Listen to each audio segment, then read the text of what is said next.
Good evening, everyone. I would like to call the 17th January 2023 Committee of the Whole public meeting to order. And to begin, I would like to acknowledge that this meeting and our work to create a culture of innovation, a culture of caring, and a culture of social responsibility is taking place on unceded homelands of the Algonquin Nations. I would like to thank the Algonquin Nations for hosting us on their land. So let's move on to the approval of the agenda. Can I get a mover to approve the agenda? Thank you, Trustee Dixon. Does anyone have any changes or additions to the agenda?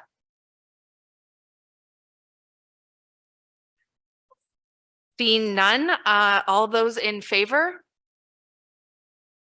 That is carried. Now is the part of the meeting where I will ask anyone if they have an interest to declare to please do so now. I see a half hand up there, Trustee Presley. Nope. Okay. Seeing none, I would now like to move to the briefing from the chair of the board. Over to you, Trustee Lyra. Chair Lyra. I'm happy to share that last week, Shinwakan Public School in the Fernbank community of Stittsville opened to students and staff. A huge congratulations to everyone who worked so hard to get the new school ready. Our school district continues to grow. Shinwakan is one of 5 new school construction projects underway.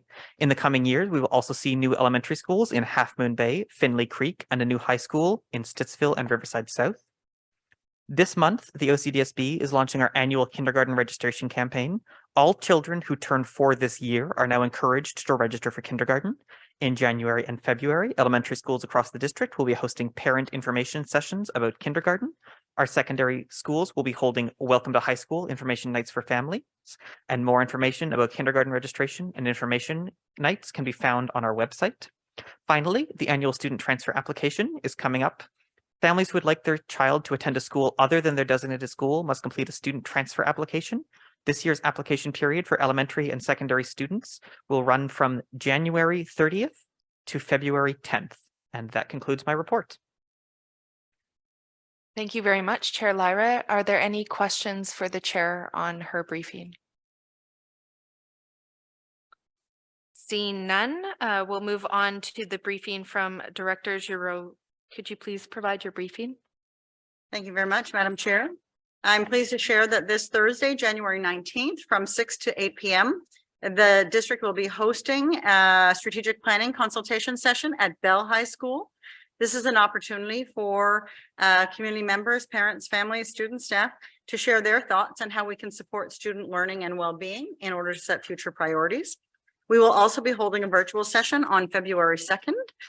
More details on how folks can participate is on our website. Also wanted to share a number of different events taking place in the coming weeks. On January 23rd, we will be hosting a speaker series supporting children's mental health and well-being. On February 8th, a transition planning question and answer session for parents and caregivers of individuals with developmental disabilities. And on February 13th, an introduction to gender identity and expression webinar for all parents. More details on all of these events can be found on our website and also in our weekly email updates. And finally, a reminder that this Friday, January 20th, is a PA day for elementary students in our district. It is a regular school day for secondary schools. This PA day is designated for assessment and report card writing. It's also a day where many employee groups will have opportunities for professional learning. And on this day, principals and vice principals will have an opportunity to do some anti-Semitism training. We also have a date scheduled for that later this month and an upcoming date with trustees. That concludes my briefing, Madam Chair. Thank you very much, Director. Do we have any questions for the Director at this time? Trustee Dixon. I wanted to know if we're going to try one more time. Can you hear me? Yeah. Sorry, I wanted to know if we're going to set a new date for the strategic planning for what was supposed to happen out at Tech High School. If we're going to have a new date where it's actually going to go back to being at the school. So we don't currently have plans. We have not yet rescheduled it. We thought we would go through the sessions that we have scheduled and see what kind of attendance there was and whether or not there's an interest in hosting another session. We're also looking at opportunities for survey participation as a later round stage. And we will have an item on strategic planning tonight, so we could talk a little bit more about that then. Because I think for that particular area, I think it's really important that we do have something there. That's good feedback. We'll take that back. There is another piece to our consultation that I will make sure that our strategic business analyst speaks to later in the evening when we get to that.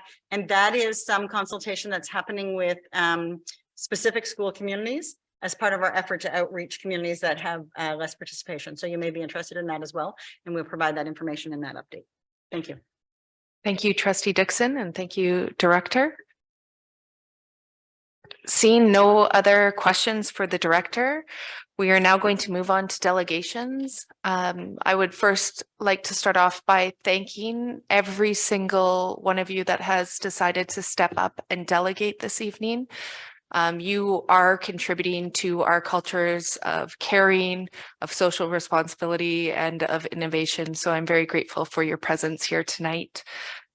Before we hear from tonight's delegations, I would also like to share that due to the number of requests to delegate, we made the choice to limit the time for each delegation. This decision was made in order to balance the need to hear from community members on these very important issues, while ensuring trustees also have the time to make the necessary decisions.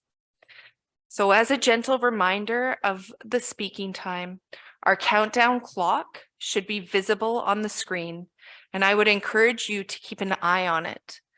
It is visibly cues you as you approach the 2-minute conclusion and audibly sounds when your time is up. So for those delegations that are participating via Zoom, once trustees have had the opportunity to ask for questions of clarification, we will kindly ask that you leave the Zoom meeting. And of course, you are most welcome to continue to observe the meeting through the live stream link. And without further ado, our first delegation that we have is Rabbi Elizabeth Bolton. And so I would like to welcome you up to give your delegation. Thank you, Chairwoman Bell, and thank you, trustees, for this opportunity. Thank you especially to my colleagues who are also here, because it's important to hear from a range of Judaisms in our community. Your trustee from Zone 9, Ely Kaplan Mirth, asked me to lend support to the motion to request an equity staff position dedicated to addressing the challenges of anti-Semitism in our schools. I heartily support that request and dearly hope that you will support it, just as I hope and pray that you'll support your colleague who has been targeted with the most vicious and unfettered anti-Semitic slurs that has been my horror to see so publicly displayed. When Jews are visible, no matter the context or issue, it seems we are a target. National Jewish leaders on hate crimes, Bernie Farber and Len Rudner, wrote last year in The Citizen, history doesn't always repeat itself, but it often rhymes. The nexus between anti-Semitism, white supremacy, and current conspiracy theories is creating an atmosphere that has clearly impacted students in our schools and is particularly scarring and terrifying for the targeted Jewish students. Let me say that our Jewish students in particular need and deserve support in this environment, and they need it from a professional who knows and understands that Jews are, as described in the Hebrew Bible's Exodus story, a mixed multitude. They may have non-Jewish parents or grandparents, may be yeshiva educated or not know Hebrew, grew up speaking Arabic, French, or Farsi, and still deserve our support. Let me close with a very brief story. In synagogues around the world, We just read the beginning of the book of Exodus about freedom of our enslavement. It's at the heart of our Passover story, our ancient narrative of liberation. And just yesterday in the States, our friends south of the border marked Martin Luther King Jr. Day. Many have marked on the links between those two forms of liberation. So I just want to close with this passage of a song that was sung to Dr. King by a group of rabbis at a convention in the 1960s. You'll recognize the words and the intention from the melody. And it has at its core a phrase, deep in my heart, I do believe. Anu nitgaber, anu nitgaber, anu nitgaber bevo hayom, ani ma'amin be'emuna shlema, nitgaber bevo hayom. Thank you so much. Thank you. Thank you very much, Rabbi Bolton. I very much appreciate your voice and the beauty that you shared, but I will ask that everyone that continues to delegate, that you respect the 2-minute time so that everyone can ensure that they have their voices heard and that we can make these important decisions. Again, thank you, Rabbi Bolton, for sharing such a beautiful passage with us. Next, I have One personal privilege, Madam Chair. Yep. There's significant feedback coming from the speakers, especially on this end of the table. So if we can manage some way to reduce that or address that, that'd be appreciated. I'm going to try to turn off my mic and hopefully that will help. I think Thanks. it's coming from the mic, the delegate mic with the speaker that's right behind it. So I don't know if some repositioning or something can address that. We'll get on that right away. Okay, next up, Andrea Friedman. Can you please come up to delegate?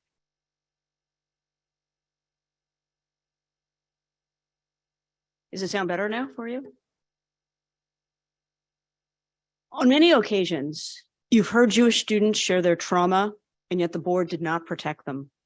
Unfortunately, the lived experience of OCDSB Jewish students reflects Statistics Canada data, and Jews remain the most targeted religious minority for hate crimes. In your schools, Jewish students are threatened with gas chambers, given Nazi salutes, and subjected to swastikas and social media posts like "Kill the Jews." And yet somehow there continues to exist a perception that anti-Semitism is a lesser form of racism, that the hate experienced by Jewish students matters less than the hate directed to others. We should never have gotten to this point. We should never have gotten to the point where students in your schools are charged with hate crimes. Schools are meant to be safe and welcoming for all students, Muslim, Christian, Jewish, LGBTQ2+, Indigenous, and Black students, all students. And Jewish students deserve similar supports to those already given to other at-risk communities to address their unique needs. The proposed Jewish equity coach, filled by an experienced educator, would represent an authentic Jewish voice within the board's human rights and equity framework, facilitate anti-Semitism and Holocaust education, provide lesson plans, and serve as a much-needed resource for administrators. As the CEO of the Jewish Federation of Ottawa, the representative body for Ottawa's Jewish community, it is clear to me that Jewish students and staff need a coach on your senior equity team so that they are no longer marginalized, that their lived experience is heard and understood, and that the hate against them in your schools is finally addressed as part of the administration's holistic plan. Honored trustees, by voting in favor of this motion, you would make Jewish students safer and send the message that the OCDSB does in fact care about their well-being. Thank you for your consideration.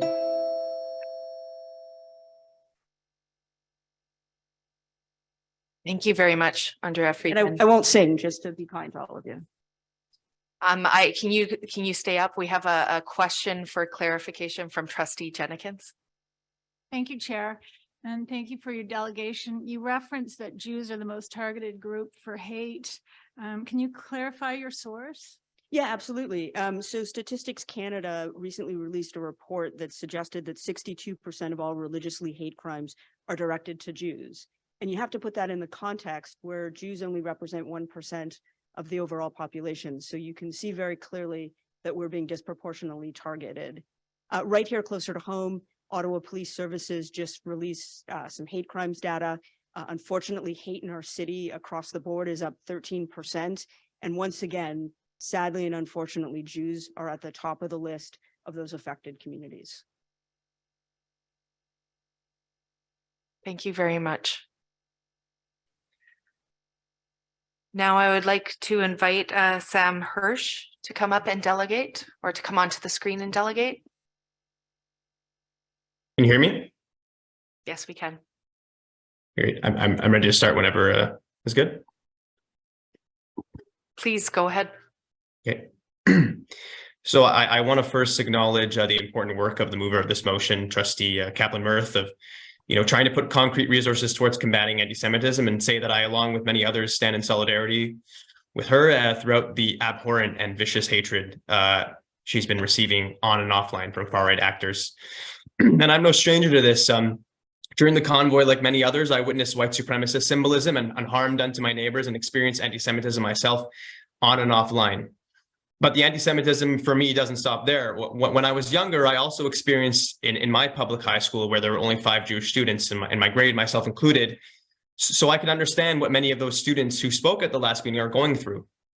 But the core focus of this position, or any position that's decided upon today, should be fostering a strong and safe environment centering on anti-racism, anti-oppression, and human rights, as other possible positions for equity groups might be, i.e. anti-Semitism is and must be seen as embedded in white supremacy and part of the machinery of division and fear used to keep us isolated and vulnerable, the same machinery that's used to target Black people and other people of color, people who are Muslim, immigrants, Indigenous communities, etc. It's also important that the connections are made clear between so-called movements like the anti-vax and anti-mask movement we have been seeing that are attacking people like Dr. Kaplan-Murth, and using anti-Semitic rhetoric and conspiracy theories that are being used to divide our communities towards narratives of scapegoating others. I also think it's important to emphasize the value of this position when having conversations around topics that may be difficult for some to discuss, and on which there are a wide variety of Jewish viewpoints. Discussing things openly, focusing on education, and thinking critically rather than focusing on punitive measures is important to foster understanding and respect for difference. And lastly, although sometimes perhaps the only option, I would stress that this position resists the call to respond to anti-Semitic violence by increasing police presence. Increased policing will lead to some harm to some of the most vulnerable members of our communities, including Jewish people of color. Instead, we need to invest in strategies like this one, practices and plans that benefit all of our community without increasing the power and presence of law enforcement here in Ottawa. Thank you. Thank you very much, Sam Hirsch. I have a question of clarification from Trustee Aziz. Thank you for your delegation, Mr. Hirsch. Can you hear me over the mic? Yep. You talked about people of color, anti-Semitism in the same sentence, and I want to ask for clarification. Are you equating the experiences of different racialized communities and anti-Semitism? Are you highlighting that they're unique and different experiences? Can I ask you just to elaborate on that sentence, because it was a lot said in 2 minutes. Thank you.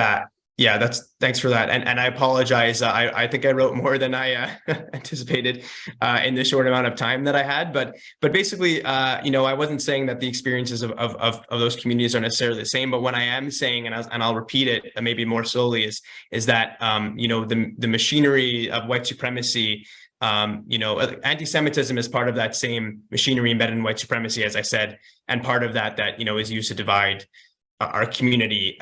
The same sort of spectrum of hatred, I would say that leads to division in other communities. Of course, anti-Semitism is separate, but it's part of that source of white supremacy that we've been seeing throughout history, but also most recently with I think anti-vax, anti-mask movements that use and scapegoat Jews, and as we saw with worldwide conspiracy theories, and these similar movements put down other equity seeking groups as well. So that was more of what I was trying to say.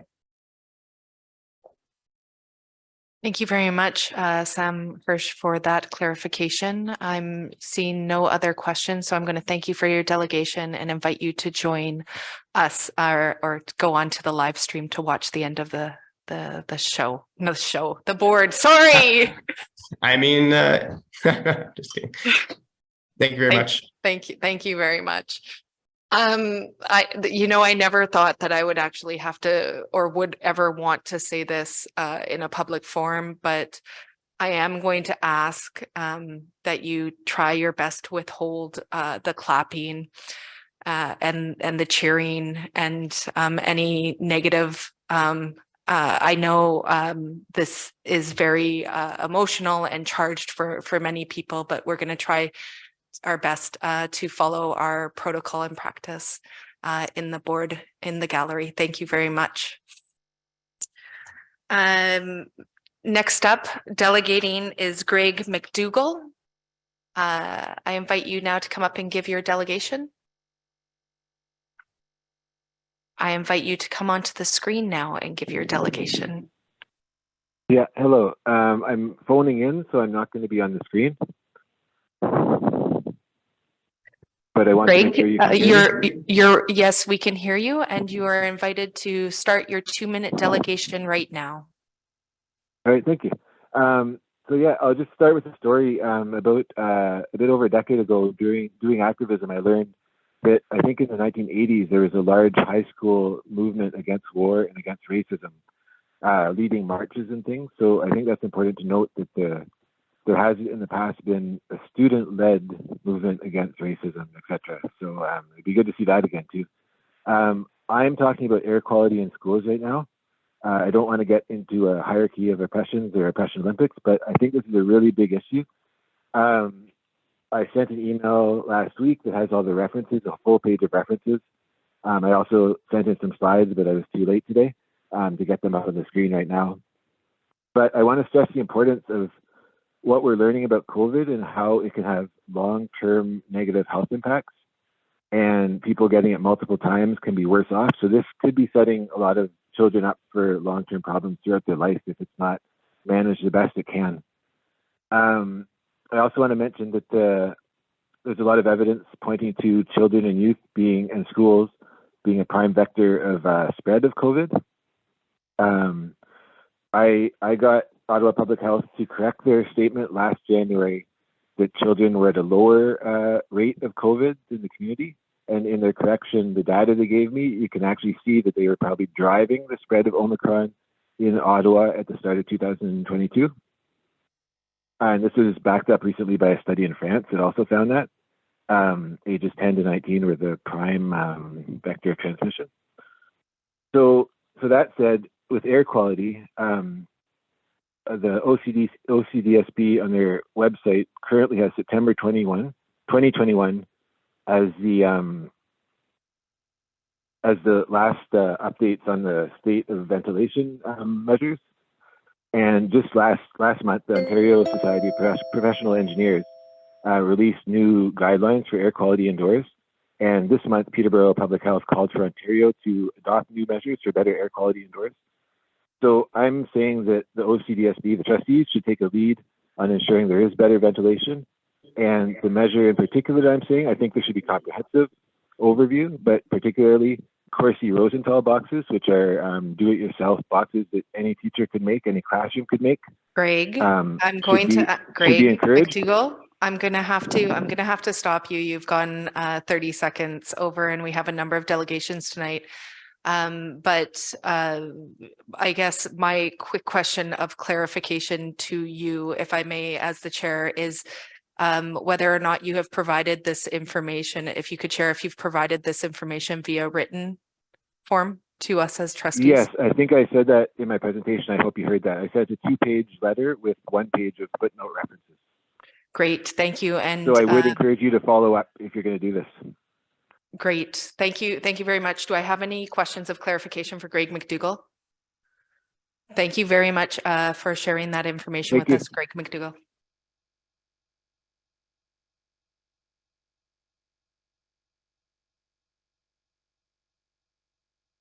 Next up on our delegations, we have MEC Wise, and if I've mispronounced your name, please correct me. Ami, hi. Please come up to delegate. Thank you.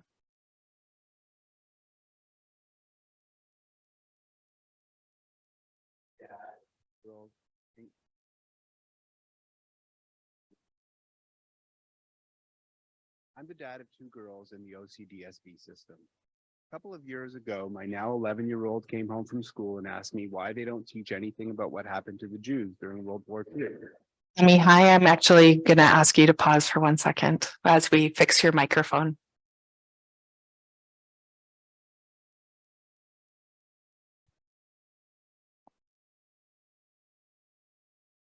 Seems to work now. I just didn't want to mess with it. Okay, we're good. Thank you very much. Should I resume or restart, whatever works? Restart, okay. I'm a dad of 2 girls in grade school in the OCDSB system. A couple of years ago, my now 11-year-old came home from school and asked me why they don't teach about what happened to the Jews during World War II in school.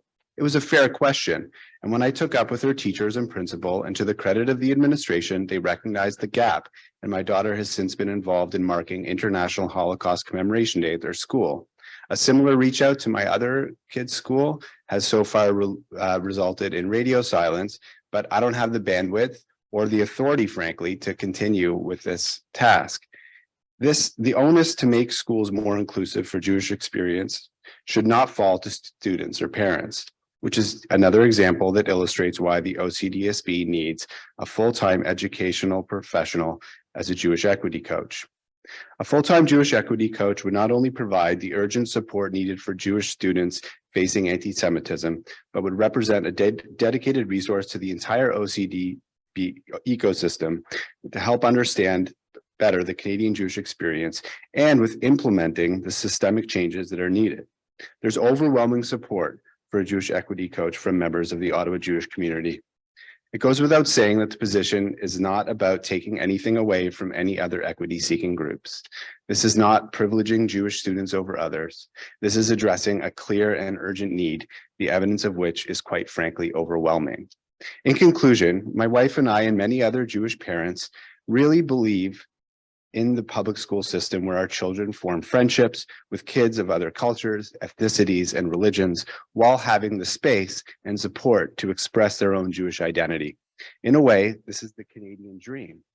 Sadly, it's unclear that the current state of the OCDSB is a space where this is possible. So please listen to the vast majority of the Jewish voices and support the position that will be integral in helping make Jewish students feel comfortable bringing their whole selves to school.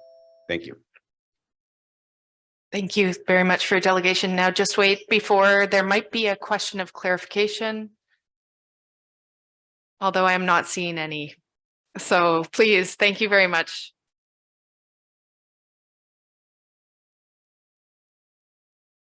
Next, I have Deanna Ralph. She's online. So I'm going to welcome you, Diana Ralph, to delegate.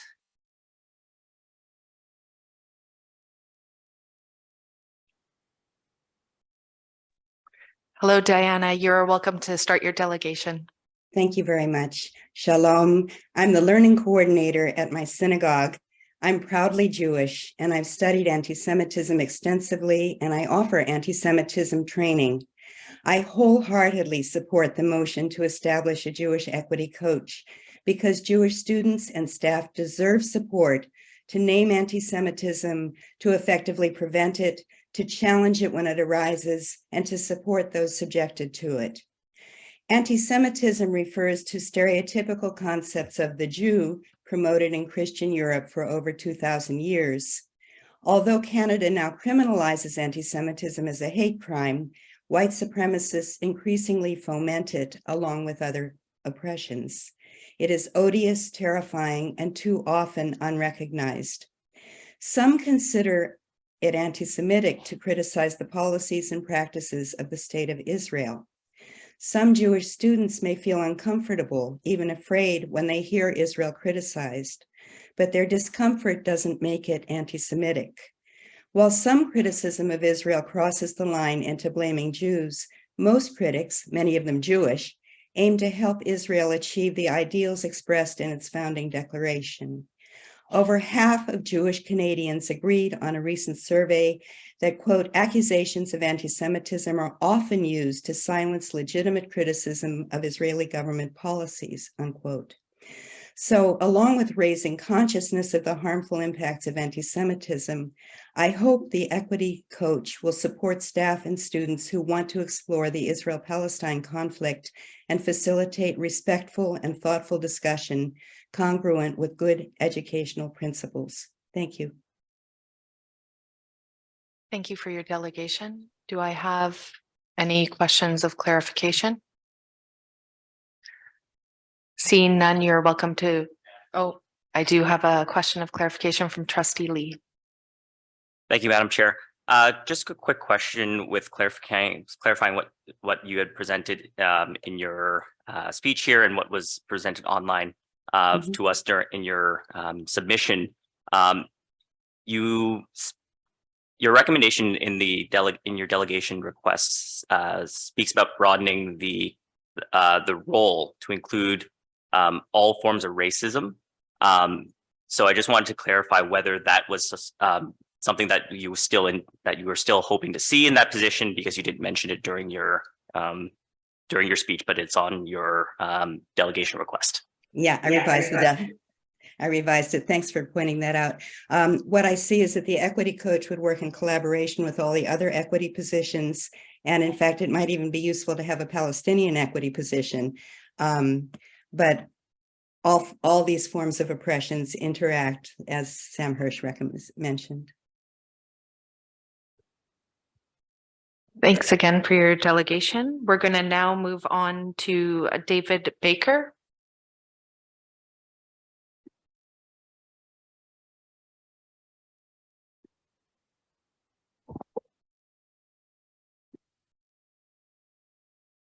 Trustees and distinguished guests, December 1st, 2022 is a day that I will never forget and one that has changed our family forever. My son came home from school in a state of shock and disbelief because of what he was confronted with while there. He and another Jewish student were specifically targeted to witness a swastika and were greeted with a Hail Hitler salute, both symbols of the mass murder of 6 million people executed in cold blood just for being Jewish. As horrible as that incident is, what was worse was when he was confronted at school a few days later by one of the perpetrators telling him, "You got me on the news, bro. The school overreacted and we're chill, right?" This was after I was assured by the superintendent that I would be notified before these students would be allowed to return to school, a promise that was not kept by your administration. In that time, only one trustee from another ward reached out to me to offer their support. Every other one of you were silent. I cannot help but think that had similar hate been directed to a different group and an equally abhorrent symbol used, such as a burning cross, the reaction would have been very different. Thankfully, the Ottawa Police did the right thing and charged your students with incitement of hate and other crimes. Since that incident, 2 others occurred at the same school and police were notified. On December 21st, the intermediate bathroom was closed when a student found a Nazi symbol and anti-Semitic messages on the walls. Last week, under the guise of an anonymous Instagram account, another of your students posted that he was going to corner a specific Jewish student and spray them with a substance so they would know how their dead ancestors felt in the Holocaust. This disgusting and vile vitriol cannot continue. You as a board should be ashamed of what has been going on and need to take action. I am angry and upset, an accidental advocate who did not ask for this. But as a parent, you cannot sit still or stay quiet while your child is in danger. A trustee recently told CBC News that no matter what background we come from, we all want our kids to go to school and be in a safe space. I'm telling all of you that Jewish students do not feel safe in your schools, and as parents, we no longer have confidence in your ability to keep our children safe at your schools. A Jewish equity coach will help rebuild trust with your Jewish families and is a necessary action so no other child is victimized like my son. Thank you very much.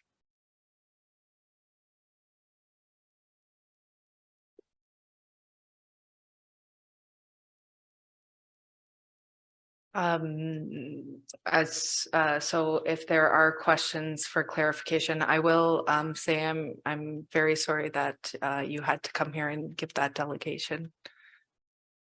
Thank you. We have a question of clarification.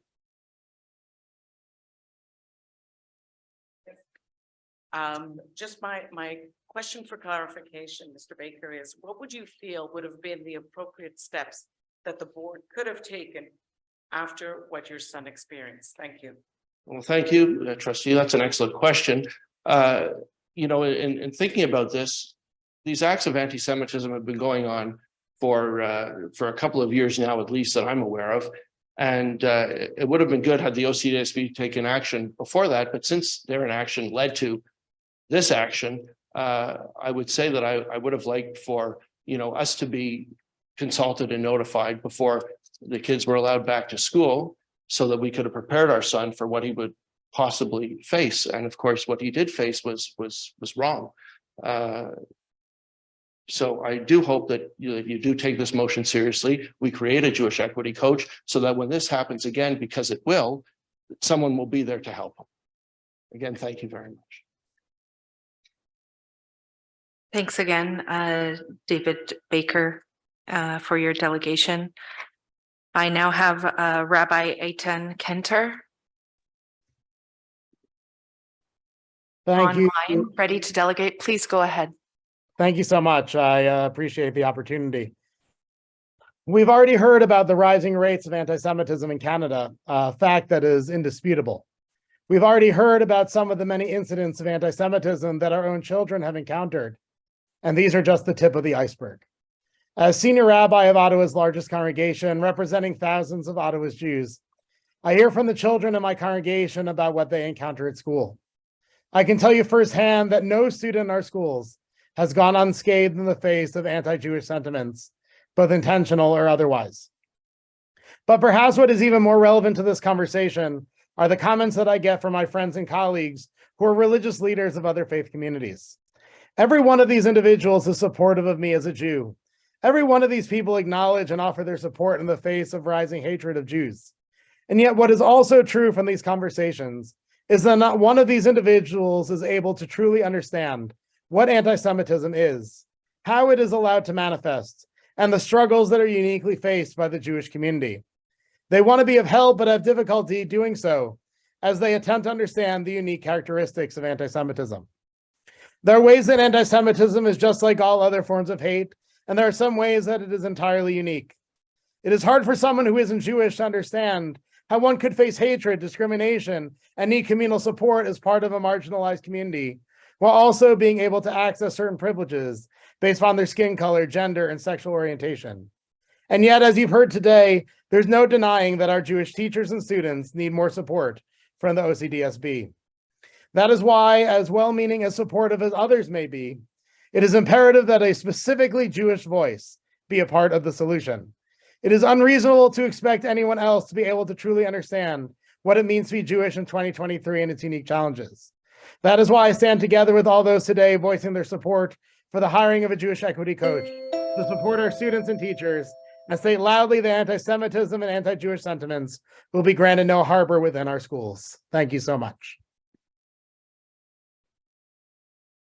Thank you for your delegation. I'm not seeing any questions for clarification. Thank you, Rabbi Kenter, for your delegation this evening. Thank you. I have Rabbi Eden Sher up next. Welcome.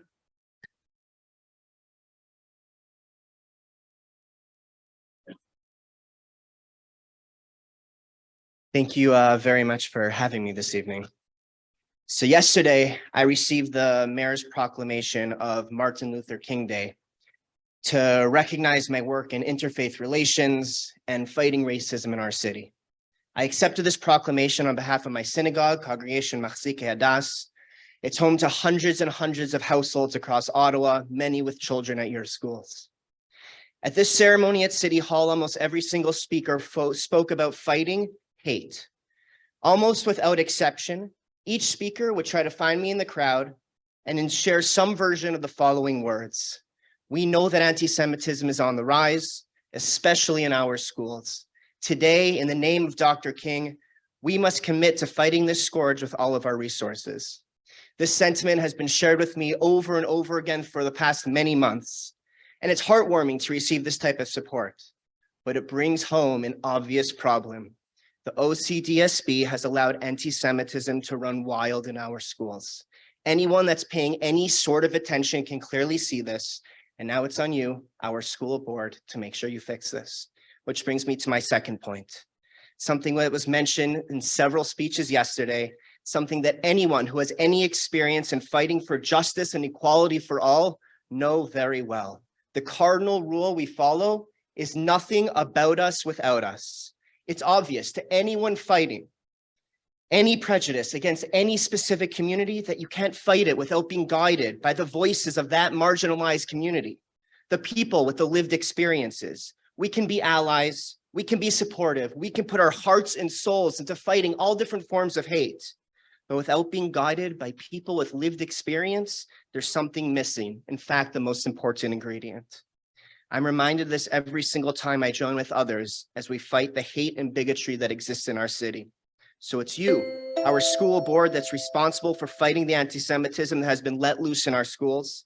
And if you take this responsibility seriously, you will keep in mind this cardinal rule, nothing about us without us. Because you can be an ally, you can be supportive, you can put your heart and soul into fighting anti-Semitism. But without that Jewish lived experience, without that Jewish voice guiding the way, without a Jewish equity coach, you'll be fighting a losing battle. And as well-meaning as every one of you are, you'll be eschewing the responsibility you have at this painful moment in time. Thank you so much for listening. Thank you, Rabbi Sher, for your delegation. Are there any questions of clarification? Thanks so much. Seeing none, thanks.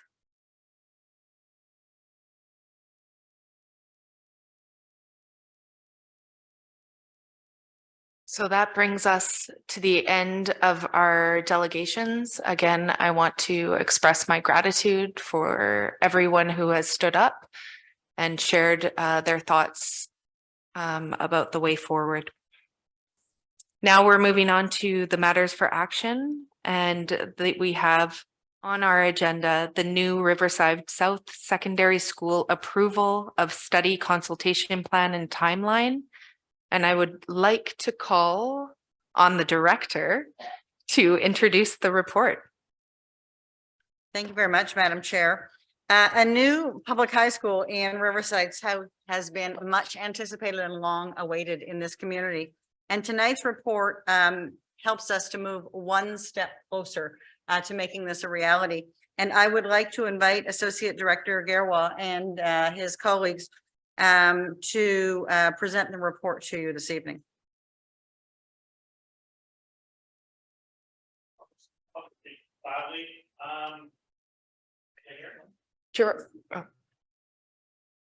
You're welcome to come up to the table. I think it's working now. Okay, great. Okay. All right. I'm going to hand the floor over to my manager of planning and transportation anyway to introduce the report.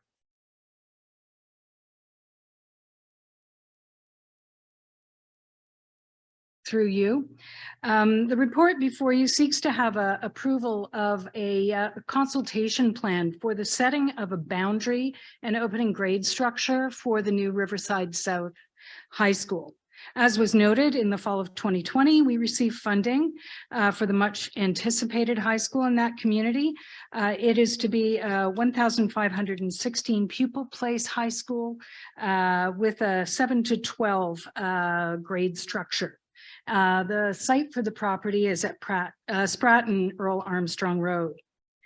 At this time, the facilities division is trying to refine the construction schedule, but we do know that prior to the opening of this school, there is significant work to be done to establish a boundary for the school and to establish that opening grade structure that I spoke of. The other reason that we'd like to proceed now with this is we've had a number of recent consultations that involve all of these communities, from a boundary amendment at Steve McLean a number of years ago to a discussion about Maryville High School through the West Urban Review, and lately interim measures at Vimy Ridge to deal with their crowding situation. So we know that community well. We've built, I think, some respect and rapport, and it's a good time to speak to them about what we hope is a good news consultation, in this case, building that new high school.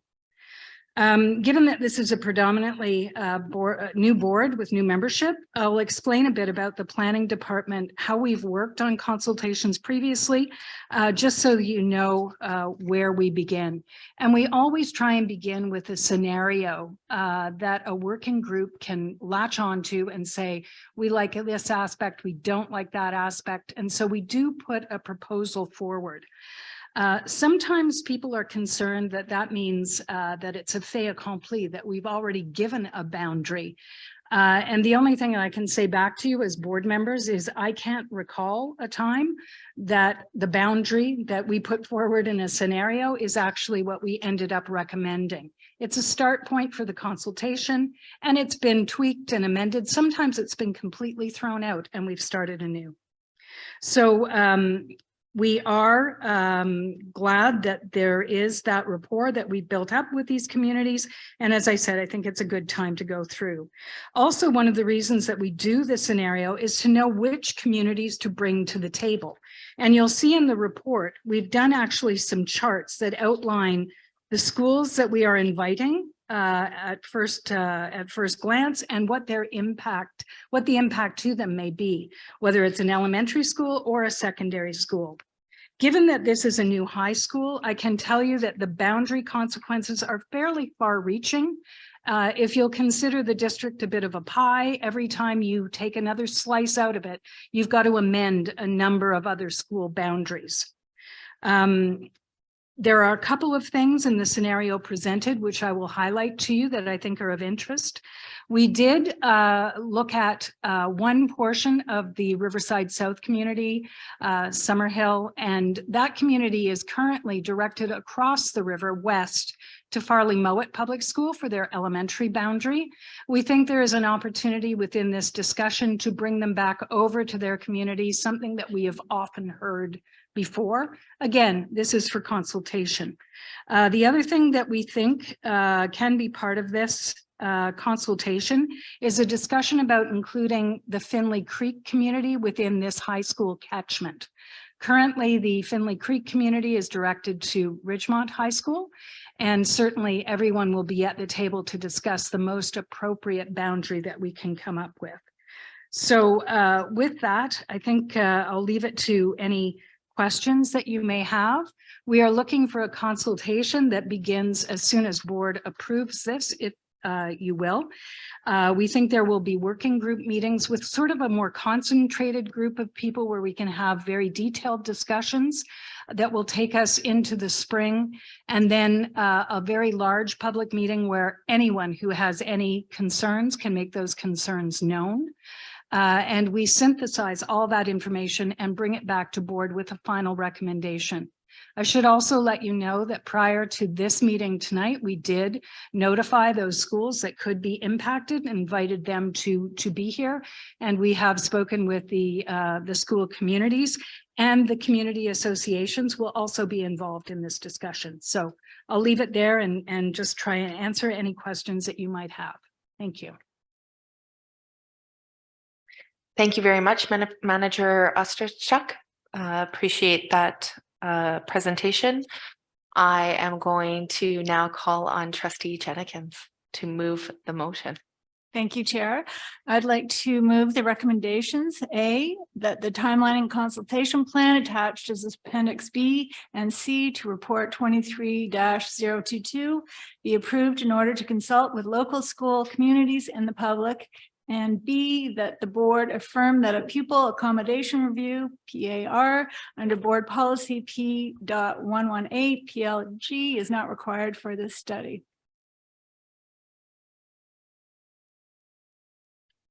Now I will open up the floor for any questions or debate. Oh, but before I do that, I'm going to turn it back to Trustee Jenikins to introduce. Thank you, Chair. Certainly this high school is long awaited, and the communities of Riverside South, and I know now Finley Creek, will be pleased that things are moving along. And I have a couple of questions just for, and thank you so much to staff for this report. Will the consultations that are open to the public, will you be offering it by Zoom and as well as in person? Madam Chair, through you, we will endeavor to offer both formats. What we have done is those working group meetings with a smaller, more intense community to have those discussions. We've never closed those to the public. So we'll see what can be done to make sure that they are broadly open. But there has been a desire expressed to get back to in-person meetings where we can. So we will do our best to cover both concerns. And I just have one more question. I know that you've spent a lot of time considering the boundaries. You did mention in the report that the different schools that it may impact. I do have concerns for Osgood Township High School, which has it's a rural school, and it's important that we keep the student population there high in order to offer a multitude of courses for our students there. And I know, of course, in Riverside South, that the neighborhoods of Summerhill and Boothfield will be pleased to have the opportunity. I guess it's just, I'm not really a question, more of just a concern of, for some of these areas, especially Osgood Township High School, that it may impact their student population. Indeed, there could be impacts, Madam Chair. That's part of this consultation, and all of those parties are invited to the table to express their views on things. The thing that we've heard overwhelmingly is for Riverside South, how that community is defined. They've been very anxious to have their high school. And so we hope that going forward, we can work it out to everyone's satisfaction. As I said, we hope this is a good news consultation. Thank you. Thank you very much, Trustee Jenkins. I have 3 people on the list, 4 people on the list now to ask questions. First, over to you, Lily Miller.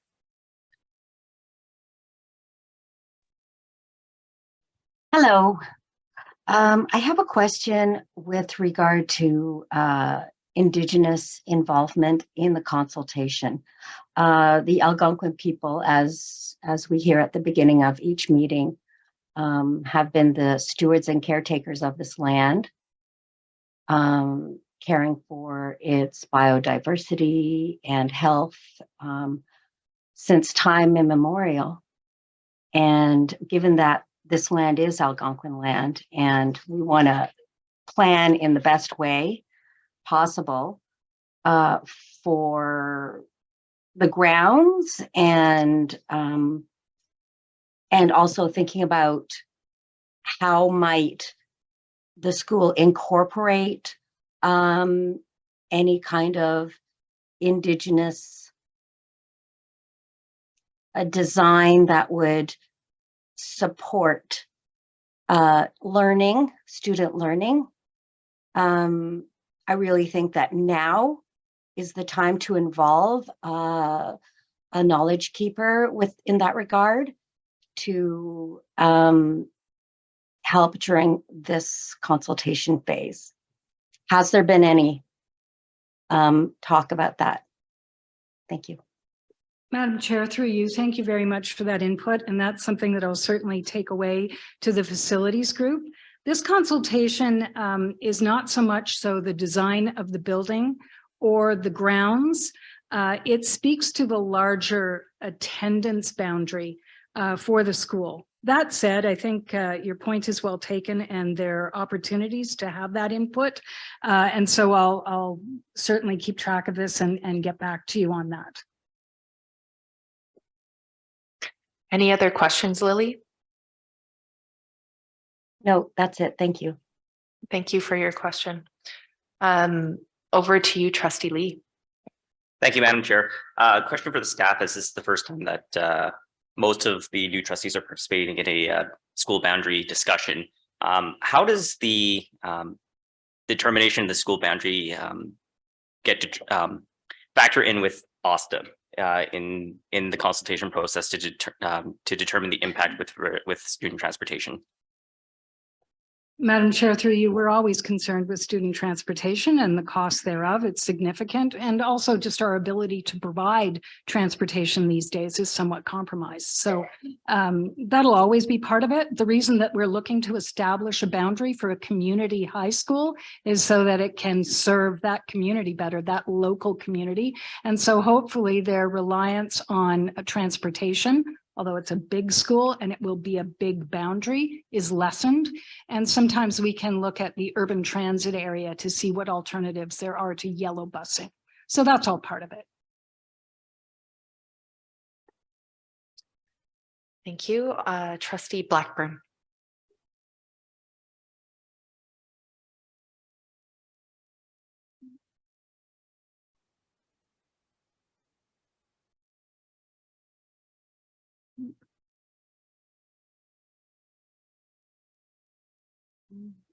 This one? There we go. All right.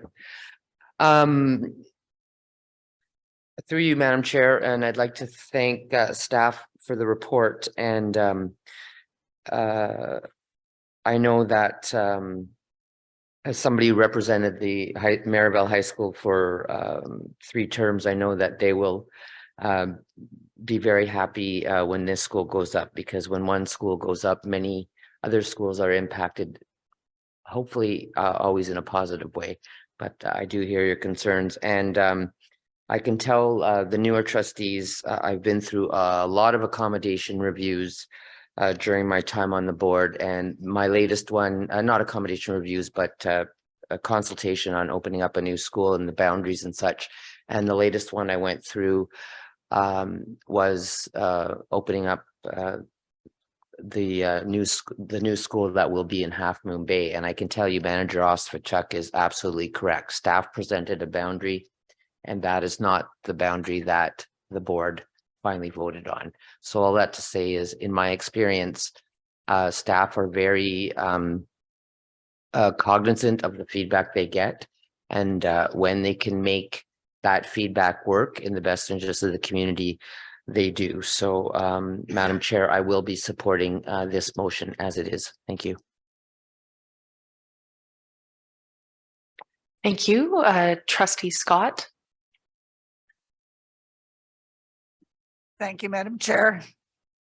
And thanks to staff very much for the report, and particularly for making sure that a number of the impacted schools will be included in the consultation. Certainly schools like Cars on the Rideau will lose a few students. It's unclear just how many. South Carleton also will lose some students, and it is already about to be impacted by the opening of the new high school in Stittsville. But that said, I think one of the important things in looking at the boundaries will be to respect the natural boundaries that the communities have created for themselves. For example, a number of people in the area of formerly Gloucester, the city of Gloucester, northeast of Manotick, have always seen themselves as part of the Manotick community, much more than they've seen themselves as part of the Barrhaven community or the further north Ottawa community. And so some of those concepts have changed over time. But it is really important to hear from members of the public, from the people who are the parents of the children who will be attending the new school, just where they see themselves belonging in terms of their normal patterns of behavior, participation in sports and recreation programs for youth, even things like where they do their groceries. Because all of those things have an impact on what community you feel you belong to. And one of the really important things is for this new school and for the other schools that will be losing students, all of the students need to be able to feel that they still belong to the school that is their community school. So I think that's the important thing to remember, and look forward to participating in the consultation. Thank you. Thank you, Trustee Scott. Seema Lamba, you're up next. Yeah, I just have a really quick question, and I actually just want to build on those last comments about keeping in mind the communities that are already there. So what kind of an equity sort of lens was put on this process, or will be during the consultations, like how maybe, because I'm not sure if some of those schools have a number of marginalized students. I think they do, some of them. So I'm just wondering what part of the consultations, or how are you addressing that? I know you're speaking to those communities and to those schools, but like more broadly, how is that being addressed? Thank you. Madam Chair, through you, I think we begin with this core number of schools that we've included in the consultation based on the scenario that we put out, but understand too, there's some flexibility with that. Sometimes these schools are very impacted and sometimes they're very peripherally impacted. And we always allow, I should have actually said in my presentation, we always allow for some give and take in that. So for example, if the discussion leads us in a direction that includes another school, we bring them in and we'll send you a memo to tell you that we've changed that. If the timeline looks like it needs to extend to have some of those critical discussions, we can do that. And always part of this, in establishing a boundary and a grade structure, we try and look at what impacts are going to occur with, not only the school community, but individual students. And we always look to have some grandparenting of various students in various places and just be open to that sort of feedback. So the consultation is not terribly structured in that we limit it to a couple of things. We will hear from communities if they feel that there are things that need to be taken care of in setting this boundary and the opening grade structure. And it's our obligation as staff, even if those recommendations are not reflected in the final staff recommendations, to be detailed to you as trustees so that you know we've had that input. We don't, we usually have a methodology to send you all of the input that is received as it's written or as it's conveyed to us, so that you have that entire picture and can use that as your basis for decision making. So I trust that answers that question. Seema Lamba, do you have any further questions? No, I just a comment that hopefully, like, in that you are putting this through that equity lens all the way through, but that was it. Thank you.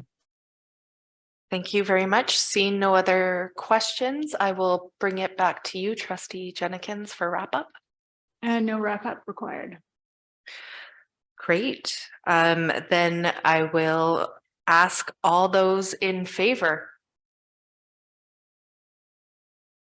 That passes unanimously. Carried. Next, we have the purchase of new portable classrooms, and I will call upon the director to introduce the report. Thank you very much. This report, much like the other one, is connected with growth, which is a good thing. And do you want me to go directly to Karen? Yes. So Manager Ostapchuk will give us an overview of the portable needs and the recommendation in this report. Thank you very much, Madam Chair. Got it. Thank you very much, Madam Chair, through you.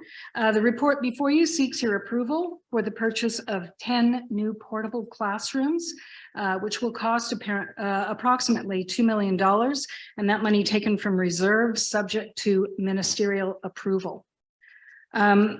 Just to give you a picture of what our portable situation looks like, we currently have 425 portables in the district.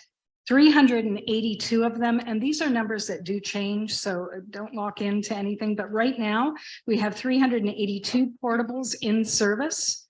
11 more are leased out. Those leases are long-standing.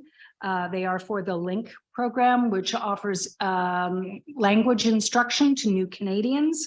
And we have a number of child cares that do lease portables. So 11 of that 425 total are leases.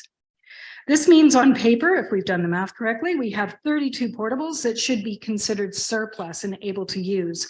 But the bulk of these are actually, it's a bit of a misnomer to call them portables. You can't move them very easily. They're actually porta packs. So a number of classrooms that are linked together, or they're modular wings of existing schools. And so right now, I think I've been with the board 18 years. We've never had this constriction, this number of portables that are taken up. And we do have concerns when we see increases in enrollment that we think will be projected. We're still refining that for next year. We did come forward in April 2019 to acquire 20 more portable classrooms, but we are now, as I said, presented with more pressing needs. There are two main causes that are presenting this additional pressure, and they're not kind of mutually exclusive, and it compounds the issue. Through the pandemic, we saw quite dramatic shifts in demographics, and we're watching those carefully. Whereas pre-2019, we saw population and student increases from inside the Greenbelt, especially in the core of the city. During the pandemic, we saw unprecedented growth in suburban areas, particularly those outside the Greenbelt. So Canada, Stittsville, the Fernbank area, Riverside South, Finley Creek, which have all been mentioned tonight in other comments. And we've had to a lesser degree, increases in enrollment in the East Urban community. And it has picked up outside of the Greenbelt areas to say pockets in Richmond, pockets in the more rural areas where we have village expansion, like the village of Richmond, for example. So other than the growth, we've also had some delays in construction, and those delays in construction have been in those suburban areas just outside the Greenbelt, where we are building classrooms to meet these needs. So when you have increases in population, increases in enrollment, and delays in building the permanent classrooms to house these students, you have kind of a more urgent need and a kind of a perfect storm of needing more portables. We've asked for 10 portables. We actually think we are going to need 20 of them. We are, however, optimistic that we can find 10 surplus portables in the ones that we have now.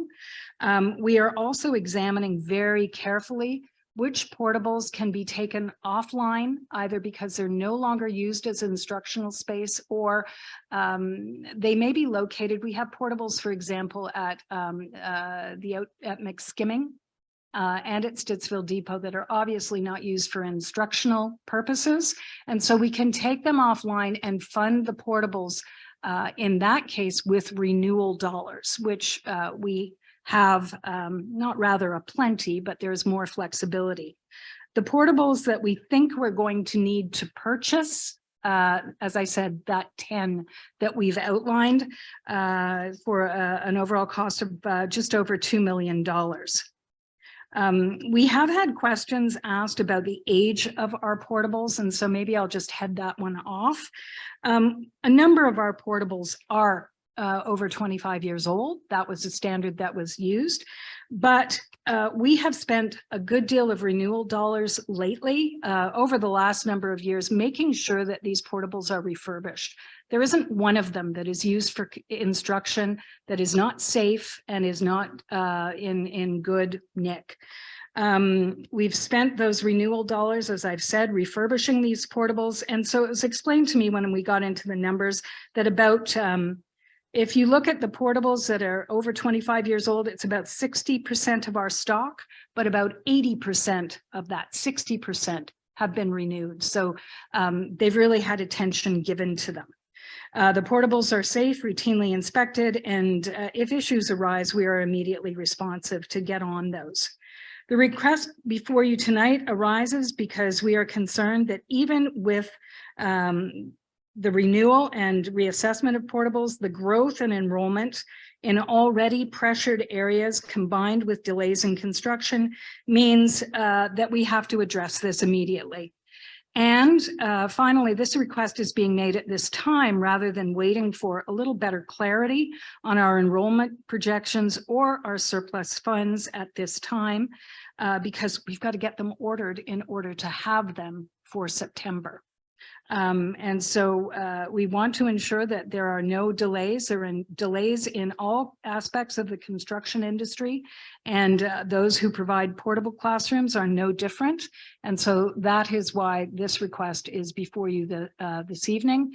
And we do think that with support of this particular motion and our investigation of existing portable stock, we can be ready for next September. So I'll leave it at that and answer any questions you might have. Thank you very much for that presentation. I have Donna Blackburn on the list, potentially to move the recommendation. Over to you, Trustee Blackburn.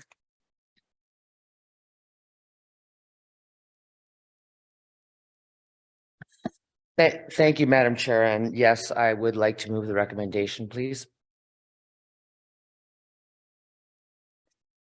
Thank you. We have the recommendation up on the screen. Would you like to read it? Would you like introduction? I'll go ahead with the introduction. Go for you. Thank you. Thank you, Madam Chair. And I'd like to thank staff for the report and Manager Ostafchuk for her explanation. It's my experience that staff only makes this request when it is needed. And sadly, like at the OCDSB, like in many other districts, portable use has become a mainstay. It's not because we want to use them, it's because we have to use them because we have no other choice. I do appreciate the fact that staff is very cognizant of our limited resources, and I'm quite confident that they do not request funds when they are not needed. So I would ask my colleagues to support this motion as it is presented. Thank you. Thank you. First on my list for questions is Trustee Scott. Thank you, Madam Chair, and thanks very much for the report. I did have a couple of questions relating to the portables that are technically— Can I ask you to hold for 1 second? Your mic doesn't seem to be working. The green light is on, but if it's not working, it's not working. Is that better? Oh dear, I'm getting feedback. So I did have a couple of questions specifically relating to the portables that are technically portables but are not movable portables. And in terms of the porta-pack units, how many of those do we still have in existence? I know there's one at Aylorn Cassidy, but I don't know how many other similar setups we have around the district. Madam Chair, through you, I don't have the exact numbers. I know Dunning-Faubert has a number of them. There are a few schools where they are in play. Really, what we have is 32 surplus portables. So when you add up a few of those porta packs, that brings the actual surplus number down to something that we are concerned with. So I think, again, I can clarify later, but I think the last tally was 6 actual portables and the rest of them were relocatables. In terms of the other kinds of relocatables that aren't exactly relocatables, does that include the I forget what they used to be called, the modular RCMs? The RCMs, like the ones I think at Katimavik and maybe Terry Fox? Madam Chair, through you, yes, they do. So that's why that 32 portables in surplus, when I really think I'm going to need 20 for next year, are not actually usable portables. They're just on the books because of ministry definitions. Thank you for that. As a trustee where we seem to have growing needs for portables, and indeed one of our rural schools is sadly in need of a portable currently with a class in the library, because what was expected in September is not what quite turned out. And these situations are cropping up all over the place. And when you add in the impact of construction delays and the need to relocate students because the overcrowding in their schools is so extreme. We definitely need to have an adequate supply of portables. And so I will very happily support this recommendation. Thank you. Thank you. Trustee Milburn, over to you. Thank you. Thank you, Madam Chair. I have one point of clarification and then 2 questions.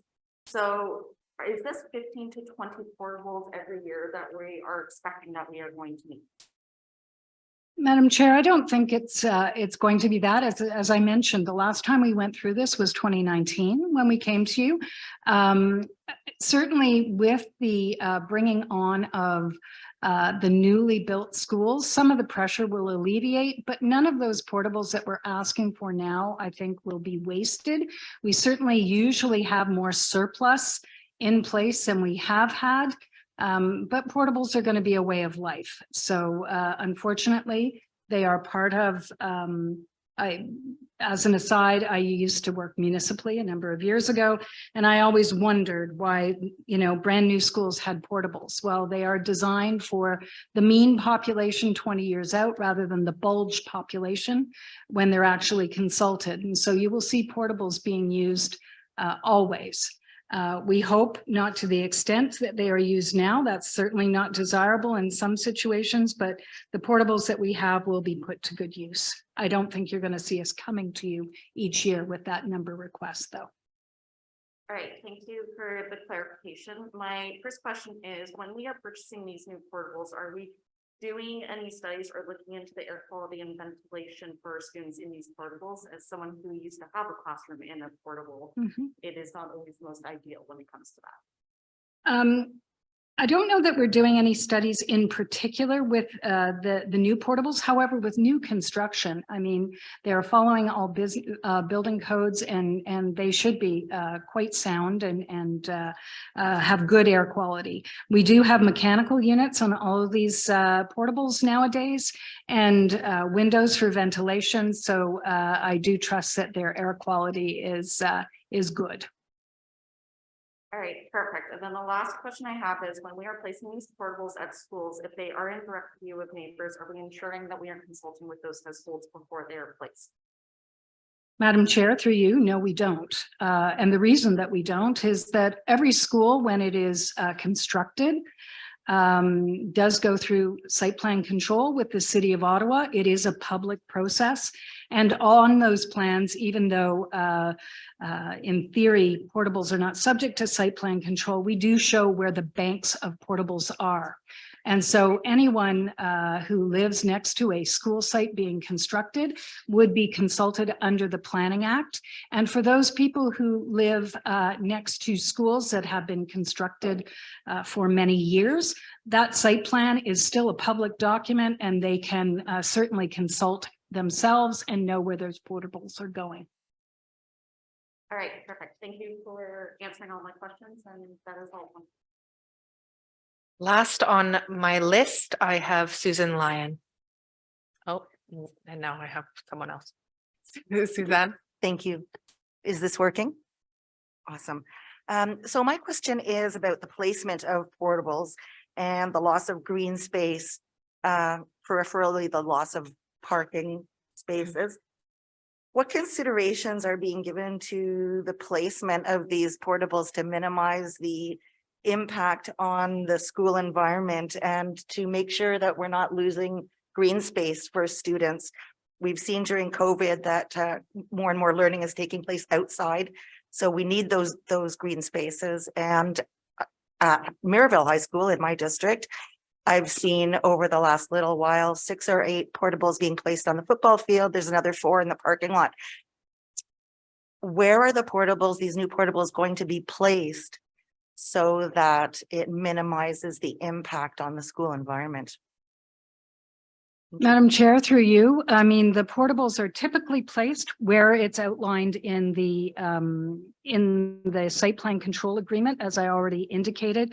When it's an older school, I mean, you can't always have it both ways. You can't have a classroom space and obviously maintain the same amount of open space on a property. If you're bringing a classroom in, it does eat up some of those spaces. We hope for those schools like Maryville High School, where that has impacted, that it's a very temporary thing. Not to make it too complicated, but Maryville High School is very much involved in the report that I did previously, right? And so once the Riverside South High School opens, we hope that the pressure is alleviated on Maryville and you no longer see those portables eating up some of the space that you would rather have green. Most of the cases in elementary schools, the portables are laid out in an area that has been designated for them. And we do have to be mindful of building code requirements, fire code requirements, and the fact that the kids need to be able to access the school proper easily. And so all of those things are taken into account with the placement. Trustee Lyra. Thank you. So I got a couple of questions. I'm going to start with, what is the expected lifespan of the portables we are purchasing now? Madam Chair, through you, I don't have a specific lifespan outline for you, but we do know, as I said earlier, many of our portables are over 25 years of age, and with ongoing refurbishment and renovation, there is no reason that they need to be taken offline within that time period. So there's quite a good horizon for them. Okay. So you did mention that 80% of the 60% that are over 25 years have not been renovated in the last 25 years. Have been renovated. Sorry, yes. That means that 20% of them have not. And to my math, that means that 12% of our total portable stock has not been renovated since before some trustees have been alive. And I'm wondering, given that you do mention that there's been updated energy efficiency requirements, how much energy loss we're looking at in the older portable stock, or how cold they're likely to be, or the detrimental impacts to learning that using such old portable stock has. One of the things I also mentioned, Madam Chair, is that if ever there was anything brought to our attention with regard to a problem with the portable, we're on it. Some of the reasons that the refurbishments may not have happened, and that doesn't mean these portables haven't been touched in 25 years. What I was referring to, and perhaps it was my error in not explaining it, is we now have a formal cyclical program to actually go to these portables and renovate and update. Some of them are, for example, like the portable next door at Sir Robert Borden, fondly referred to as my children went to that school also as the bunker. It's a concrete structure, and so it doesn't come under sort of the same category. But I've spoken to the facilities department, and they assure me that the ones that have not maybe gotten immediate attention are getting it soon. They're certainly going at it to make sure that they're in good nick. And as I said, if ever there is an issue with any one of them at any time, work orders are immediately acted upon. Okay, so from what I have heard, it's not a complaint-based system, it's a cyclical review system? It's a combination of the two, Madam Chair. Okay. You then mentioned that recent updates in the energy efficient requirements have enhanced the overall performance of newly constructed portable structures. Does that mean that we are riding the bare minimum? Or are we still trying to supersede it? No, not at all. We are attempting to supersede it. We want these to be efficient, and given that they're so much a part of, inevitably a part of our classroom instructional space, we want to be as proud as we can of them and how they perform. Okay. And then my last question is that you are asking for about a third of our overall budgetary surplus for this in advance of the budget. And I know that we are coming up on a concerning year, and I have, I guess, generalized concerns that we are going to run out of budgetary surplus and be forced into austerity. And I was wondering if staff who were not the planning department had a comment. Director, over to you. I think the associate director is happy to speak to this. Does this work? Yeah, okay. So I agree 100% that this is a pressure that we didn't anticipate and will consume a significant portion of our accumulated surplus. I am working with the ministry to find other funding sources and had a long in-depth discussion with them just yesterday, specifically looking at potential proceeds of disposition to rebuild the accumulated surplus, and also trying to repurpose other pots of funding that are enveloped for other activities. We're looking at potentially using some of the renewal money for a couple that had burnt down. We're basically exploring every option with the ministry that we can to alleviate that. But at the end of the day, if we don't buy these portables and if the growth projections happen, we will not have the space we need for the students that are going to be showing up in September. Okay. Two more questions. First question, are you optimistic about your conversations with the ministry that there will be some sort of budgetary fix coming from them? I'm optimistic that we will have some options that we could use to replenish the accumulated surplus if we're willing to make those decisions as a board, but that might mean the disposal of some properties that we've been hanging on to. So there's a lot in that question.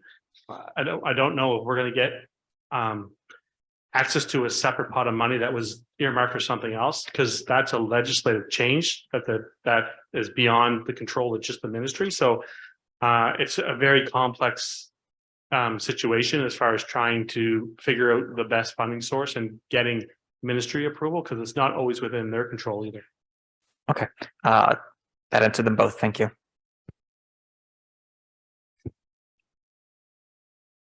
Thank you very much for the answers and the questions. I am now going to ask Trustee Blackburn if you would like to give wrap up.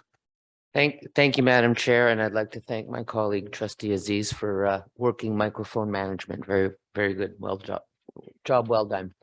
And I'd like to thank my colleagues for all their questions, and I look forward to everyone supporting this motion. Thank you. And with that, all those in favor? And that passes unanimously, or it's carried unanimously, I should say. Thank you. And so now I will call upon Trustee Kaplan-Murth to introduce her notice of motion with respect to the Jewish Equity Coach. Thank you, Chair. So I'd like to move that the board approve the hiring of a 1.0 full-time equivalent Jewish Equity Coach. As we have heard this evening, anti-Semitism has sharply increased in the last few years in Ottawa. Anti-Semitism encountered by students and staff in our schools has been overlooked year after year, despite conversations with trustees and senior staff and reassurances to families and the Jewish community that action will be undertaken. We do not adequately address anti-Semitism with any of our existing staff or resources. Monitoring and responding to acts of hate is left to the discretion of individual teachers, principals, and superintendents, which results in a lack of transparency and accountability. The Safe Schools Incident Reporting Form does not include information about the details of religiously or culturally motivated hate. Without that data, OCDSB staff cannot be transparent about how many anti-Semitic incidents we've received or how we've addressed them. While OCDSB developed an Indigenous Equity and Human Rights Roadmap, a very important step towards addressing systemic barriers and forms of discrimination encountered by equity-seeking groups in Ottawa, there was no explicit mention of anti-Semitism. Although our board has an advisory committee on equity with excellent representation of Black, Caribbean, African, Indigenous, Muslim, South Asian, and other equity-seeking populations, there is no formal representation of Jewish students or staff. As a trustee, I sit on that committee, but I am not there as a Jewish representative. I am there as a trustee. In spring of 2022, a professional development session was held to teach staff about anti-Semitism. The education was led by non-Jews. The Jewish community justifiably raised questions about speaking about us without us. When OCDSB Cares, an online anonymous reporting tool, was created for students to share their concerns about safety issues at school, it included resources for Black, Muslim, Somali, and Arabic-speaking students, for Indigenous students, for 2S LGBTQ students, and for families new to Canada. But no resources were included for Jewish students. We need an equity coach. We have a Black equity coach and an Indigenous equity coach with a focus on systemic barriers to graduation. We require a Jewish equity coach to fulfill the following roles and responsibilities, which are otherwise not addressed or are inadequately addressed by the OCDSB. We must have a coach who acts as the primary point of contact and support for OCDSB students and staff facing anti-Semitism. That coach would collaborate with OCDSB and community partners to organize and facilitate anti-Semitism training and Holocaust education for staff and students. It would maintain a log of anti-Semitic incidents and report to the OCDSB senior management and trustees on a quarterly basis. It would work with senior staff to determine appropriate responses when incidents occur. And it would engage in regular meetings with the director, the Department of Equity and Diversity, and all senior staff. It would also be someone to act as an active participant on the ACE committee. Finally, it would be someone to provide lesson plans on Jewish traditions and celebrations, thus following the social studies curriculum. The proposed role must be filled by somebody who's familiar with and can expertly navigate the education system and who has knowledge and expertise in curriculum development. Thank you. Thank you very much, Trustee Kaplan-Murth. You did have an opportunity to read the motion before you started your 5 minutes, but it is up on the board, so I will give you that opportunity should you wish. I don't need to read it unless somebody wants me to read it out for their benefit. Okay, so it is available on the screen for everyone. And before we move on to questions, given this motion, I would like to ask the director to say a few words, please. Thank you very much. And thanks to the mover. I listened carefully to the delegations and appreciate very much what they shared this evening. And as noted, we are in fact experiencing a rise in anti-Semitism and hate in our community, and that's showing up in our schools. It is difficult to hear about and to understand the unacceptable anti-Semitic actions, messages, threats, and behaviors that have been experienced. And I'm very sorry that any student, employee, trustee, or family member has had to have that experience. As a district, we've undertaken considerable work in the areas of anti-racism, anti-oppression, human rights, and equity. We can be proud of this work and it must continue, but it must be broadened to support our efforts to combat anti-Semitism and hate. And recognizing that, staff is supportive of the allocation of additional human resources in this regard. We also recognize the need for professional learning, and I shared earlier that we have some learning planned, and that's an important step forward. In this district, the mover referenced the roadmap, which I think is an important document, and it speaks to the breadth of work we have underway. The OCDSB has a range of positions that support equity, and those positions vary based on, are determined based on the assessment of need, the defined scope of work, the nature of interaction with other roles and clients.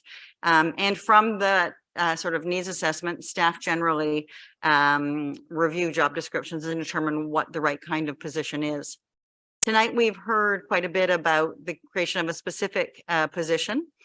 And by policy in this organization, the board allocates resources and the responsibility for defining the position is delegated to staff.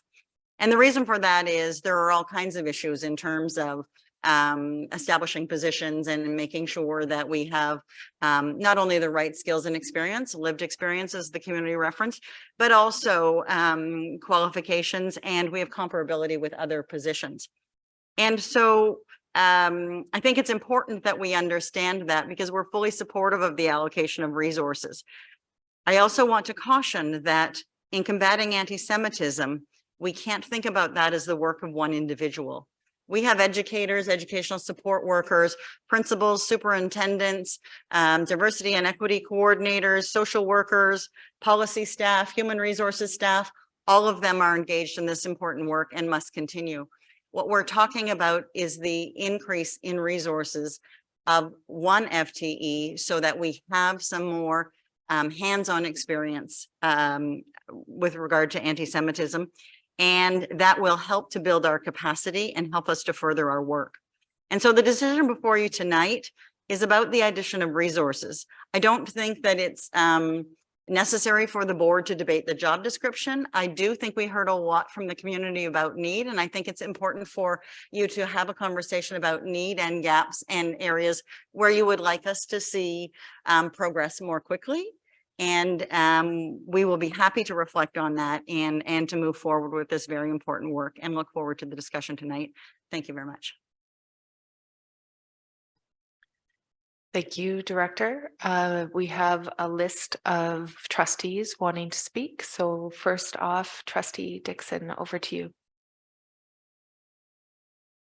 Thank you, Chair. My question is directed to the Director. According to the district policy and procedures on equability recruitment, would this resource support role include and address anti-Black racism in addition to hate, trauma, and anti-Semitism? So we have a number of positions already in place, and some that are very specific to, some that are equity focused, some that are focused on supports for Black students, some that are focused on supports for Indigenous students, some that are focused on supports for trans and gender diverse students, and a range of other positions. All of our employees are expected to promote and support the work we're doing on anti-racism, anti-oppression, anti-Black racism. This position will be no different. The difference, I think, if we're adding resources in terms of anti-Semitism, is we're adding a knowledge source on anti-Semitism.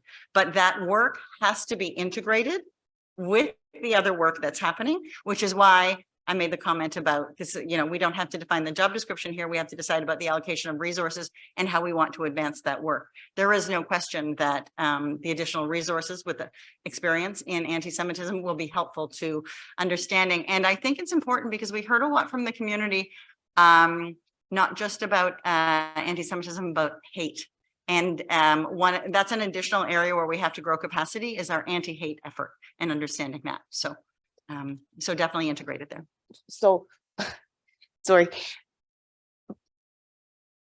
I'm trying to word this right, but I think, shouldn't we sort of put it on an umbrella of trauma? Because any kind of hate that we experience, it also becomes very traumatic, right?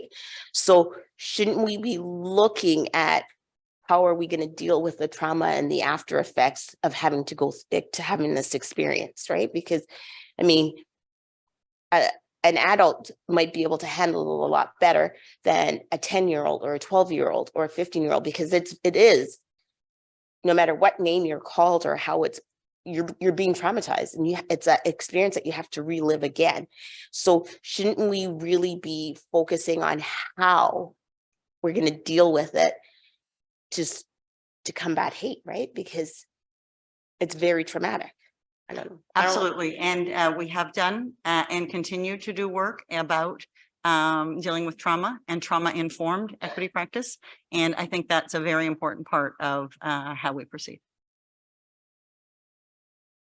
Thank you for that question. I have Lily Miller up next. Lily, over to you. Hello, thank you. Horrible situation here with the anti-Semitic hateful actions. Obviously, as an Indigenous person, can relate. I just wonder, two things. One is, we say equity this, equity that. And I think maybe in this case, because the equity coaches for Black and Indigenous, that's addressing the very, very poor graduation rates, right? And those are to support those kids to graduate. Whereas this is, entirely about addressing white supremacy. And I think we're reluctant to name white, like it's getting better, like I did hear it mentioned here tonight, but why not a anti-white supremacy coach or advisor? Because yes, there's a need with the anti-Semitic, to support the Jewish students, but also there's a need to support, the Muslim students, or who really, if I'm being honest, when you're part of a marginalized group who have been oppressed, it's very, very difficult to demand and to keep persevering to get somebody to help them. So just something to think about, that if it's expanded in a way that can address hate in different spheres, I don't know, it's just a consideration. Thanks. Lily Miller, would you like a comment from the mover or from the director on what you have said?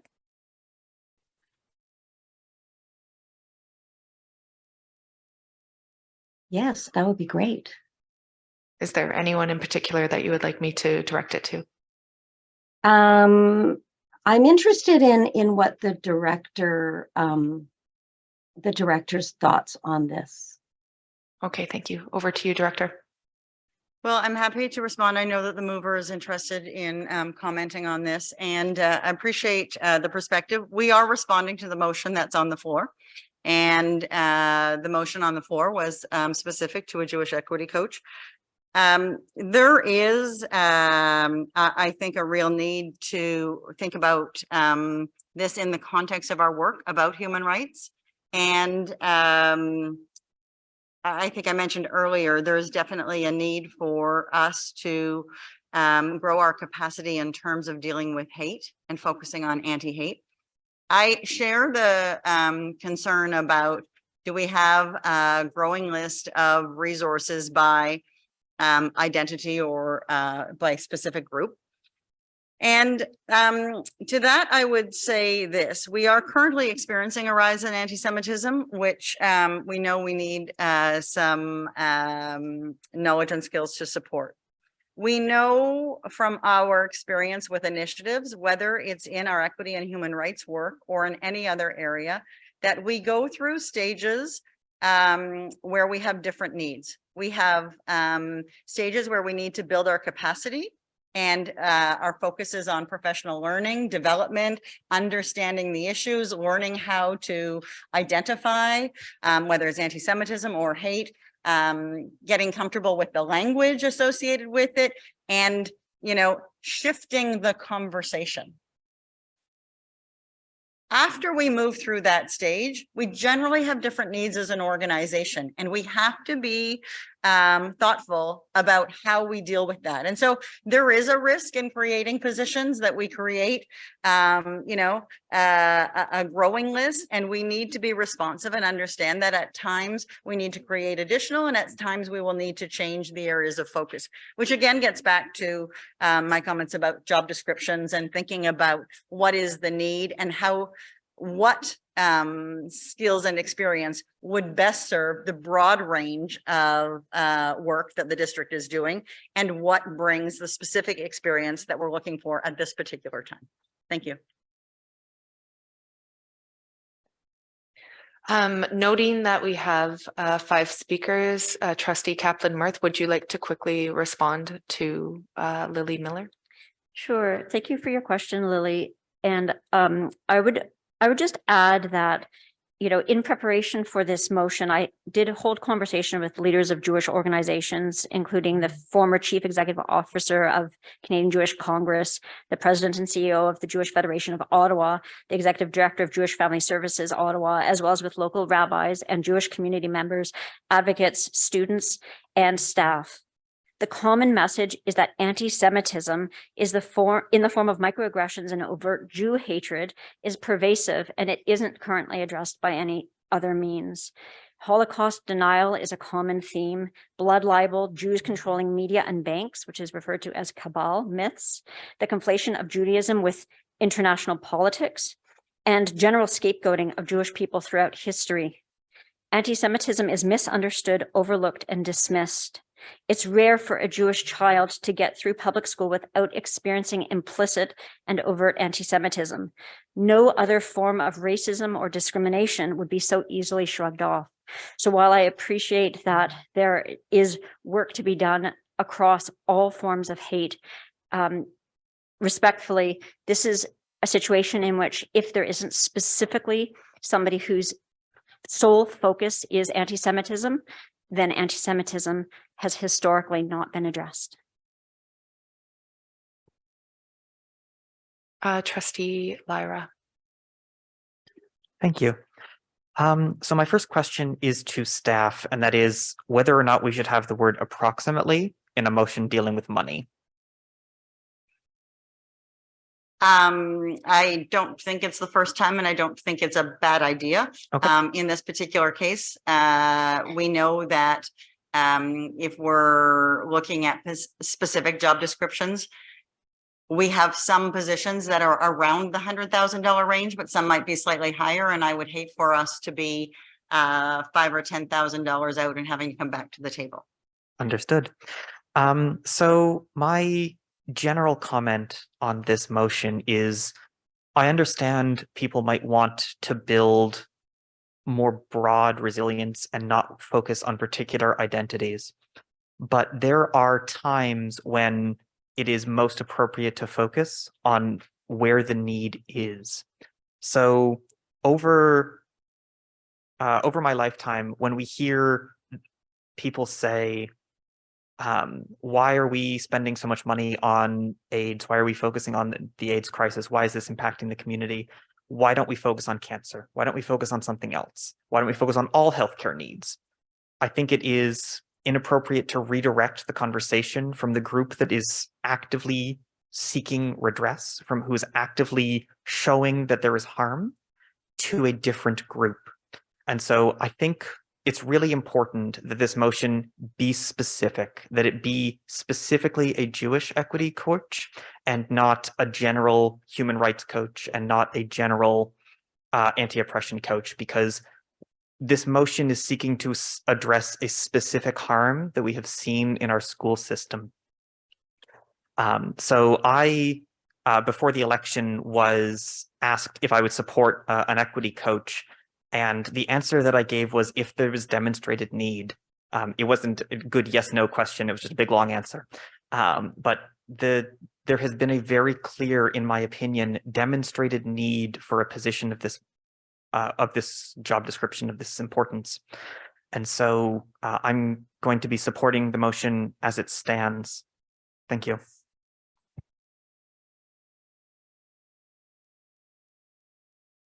Thank you, Trustee Lyra. Seema Lamba, over to you.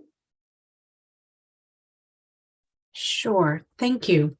I want to start out with a question, and I may be way off base. I believe in November of 2022, I'm just on the website, and there was a news release by the Minister of Education, kind of suggesting that the government was announcing there would be things to counter hate, right? Particularly anti-Semitism. So there was going to be a launch of an anti-Semitism classroom toolkit that was designed by a Jewish organization. There was going to be other things, a resource hub for educators and parents. And I believe the grade 10 curriculum was going to change for history to include the history, like history of World War I, to include the Holocaust, and something in grade 6 is already included. So I'm just wondering, like I'd heard from at least one delegation that it wasn't being dealt with at all. How are this announcement in November, how is that being implemented by our school board? That's my one question. Thank you, Director. Certainly, the member is correct in that the ministry did release new curriculum, grade 6 curriculum on Holocaust education. And we are working currently on the rollout of that curriculum. We have put a call out for staff to support the work that's necessary to roll that curriculum out.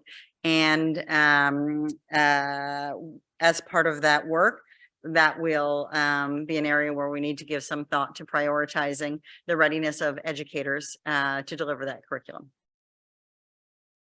Okay, so there are tools and there are resources currently available to the school board that were, I believe, created by the Jewish community or Jewish organizations, right? So we have something that is there. So, but I hear that's not enough yet, and that there's a need to deal with anti-Semitism.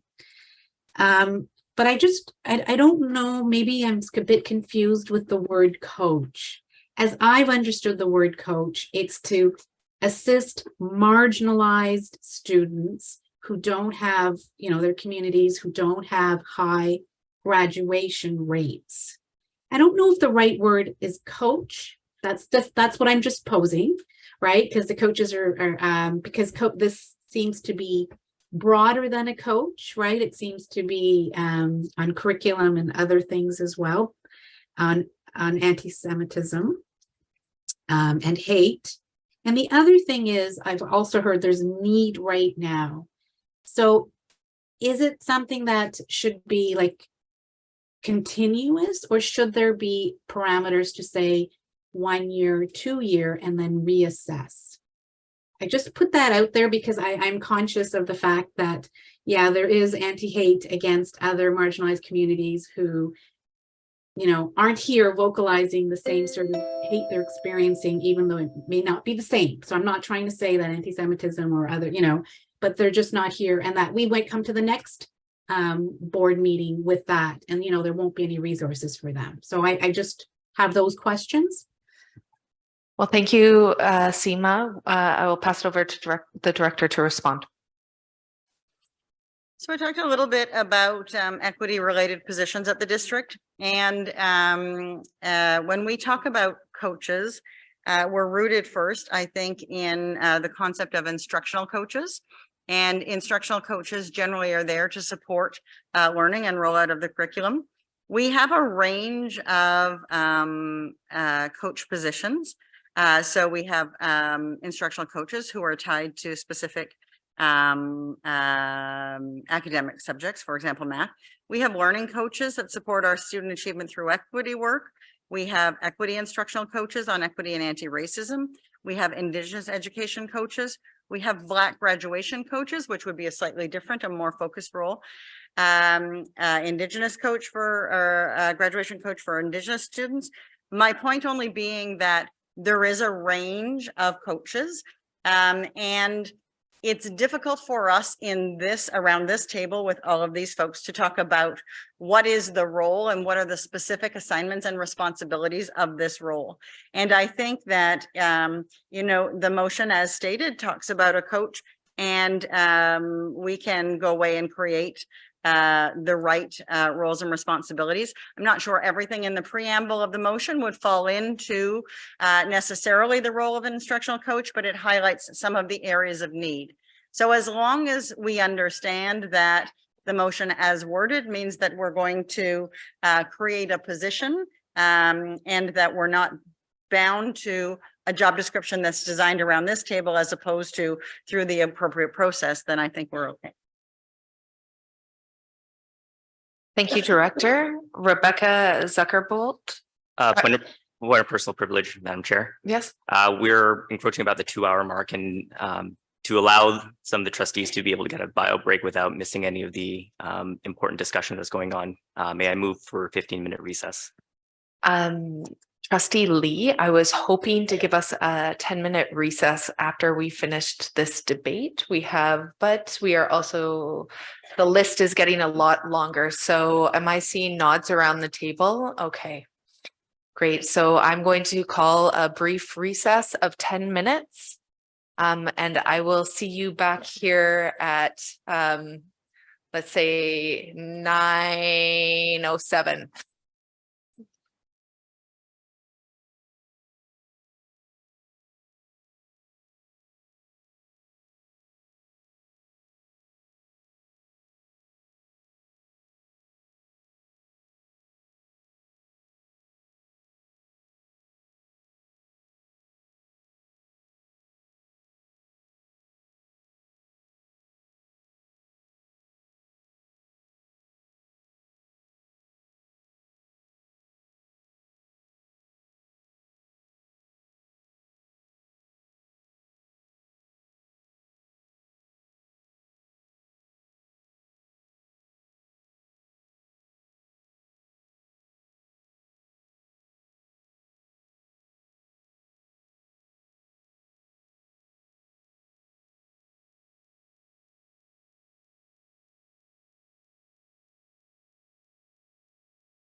Order. It is 9:08.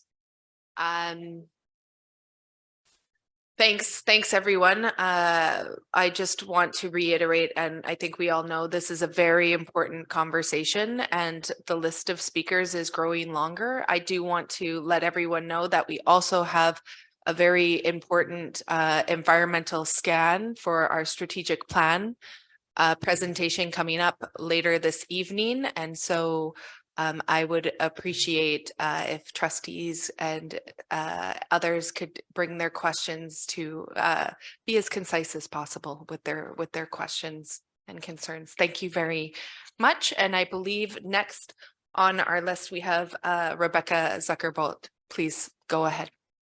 Thank you very much, Madam Chair, through you. First of all, I would like to indicate that I am very heartened to hear that staff is supportive in the allocation of resources in the creation of the Jewish coach position. I would also like to state that I unequivocally support this motion.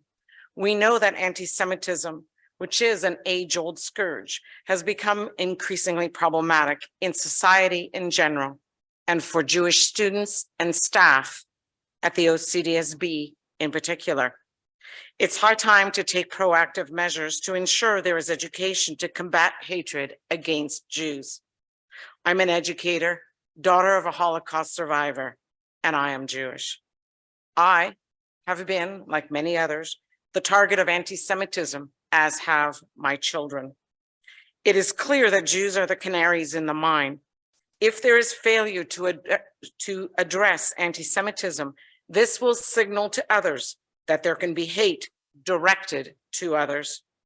The OCDSB not only has the obligation and responsibility to ensure the safety of all, including Jewish students and staff. The OCDSB has the opportunity now to demonstrate a steadfast commitment to fighting hatred and to provide much needed education at all OCDSB schools. Anti-Semitic incidents have been directed at Jewish students and staff at the primary, junior, intermediate, and secondary levels. The board cannot be reactive in addressing this resurgent scourge. I urge the OCDSB to be proactive and not reactive and to support this motion. Thank you. Thank you very much. Next on my list, I have Trustee Aziz. Thank you. Can everybody hear me? This is the working mic. Okay. First, I want to take the time to thank the delegates who spoke with us today and during our last board meeting. Speaking about these levels of hate is both disturbing and highlights the importance of having the community and members of the public speak to us about their experiences. Based on the presentations by our delegates and communications from constituents, it is very clear that there is a need and clear support for a Jewish equity coach or support staff. I want to once again thank our staff who have been working tirelessly to help us address this issue. As mentioned by fellow trustees and members of the board and staff, this single motion will not eliminate anti-Semitism. As many of our predecessors have tried, unfortunately, anti-Semitism continues in media, and unfortunately, we're seeing it again rise in our schools. There's no single perfect solution, unfortunately, to tackling all types of hatred all at once, but this is an opportunity for us to tackle the rise in anti-Semitism that we are seeing in our schools and our communities. This is our opportunity to make better choices and choose to stand up against the rising anti-Semitism. By supporting a motion or amended motion, by supporting a motion such as this, we are demonstrating our commitment to eliminating hatred in our school board. There's more work to be done, and I want to once again highlight strategic planning consultations underway, as many members of our community have highlighted the need of other marginalized communities to better understand and support their ongoing difficulties with anti-Black racism, anti-Indigenous racism, homophobia, and transphobia. However, today we're discussing anti-Semitism. Thank you. Thank you, Trustee Aziz. Trustee Milburn. Thank you, Madam Chair. To start, a question to staff. So as a new trustee, I just want to clarify that this equity coach will be sitting within the equity and inclusion unit and be working with all of the other equity coaches or graduation coaches that we have throughout the school. Trustee Milburn, can you try to speak a little bit more closely to your mic? Sure, can we hear me now? Okay, that's good. So you need me to repeat the question. So to repeat the question, so this equity coach will be sitting in the equity and inclusion unit within OCDSB, and we'll be working with all the other equity coaches throughout the district. That would be our expectation, yes. Okay, and will this position help combat anti-hate, as you were saying before, across the district and working towards that goal with a focus on anti-Semitism? I think that we have a need to build capacity in the area of anti-hate, and that will be work that's shared among the entire equity team. But I think that what we know so far about the experience of anti-Semitism, there's a close connection right now in what's happening with anti-Semitism and hate. And so hopefully this position will help us to advance that work. Perfect, thank you. And I want to thank staff for all of their work on both communicating with the Jewish community, but also making sure all the trustees are well informed to make this decision. I've been hearing from constituents for the past 2 weeks, and I can honestly tell you that the level of hate that we are seeing against Jewish people within our community is unacceptable. This is a great first step in combating that and combating anti-hate in general. I will be supporting this motion, and I am asking all of my trustees to also support this motion. Thank you, and that is all I have to say. Trustee Blackburn.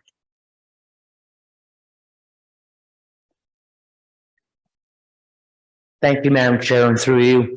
My question is to the director, and this is my first question to this director, and I'd like to thank her for agreeing to take on the role of interim director. And it's been an honor and pleasure to work with her for the last 12 years. And I have yet to meet anyone who has a better work ethic than Michelle Giroux. So the question is, Madam Chair, through you to the director, is it your understanding, based on the way the motion is currently worded, that the Jewish equity coach must be a teacher?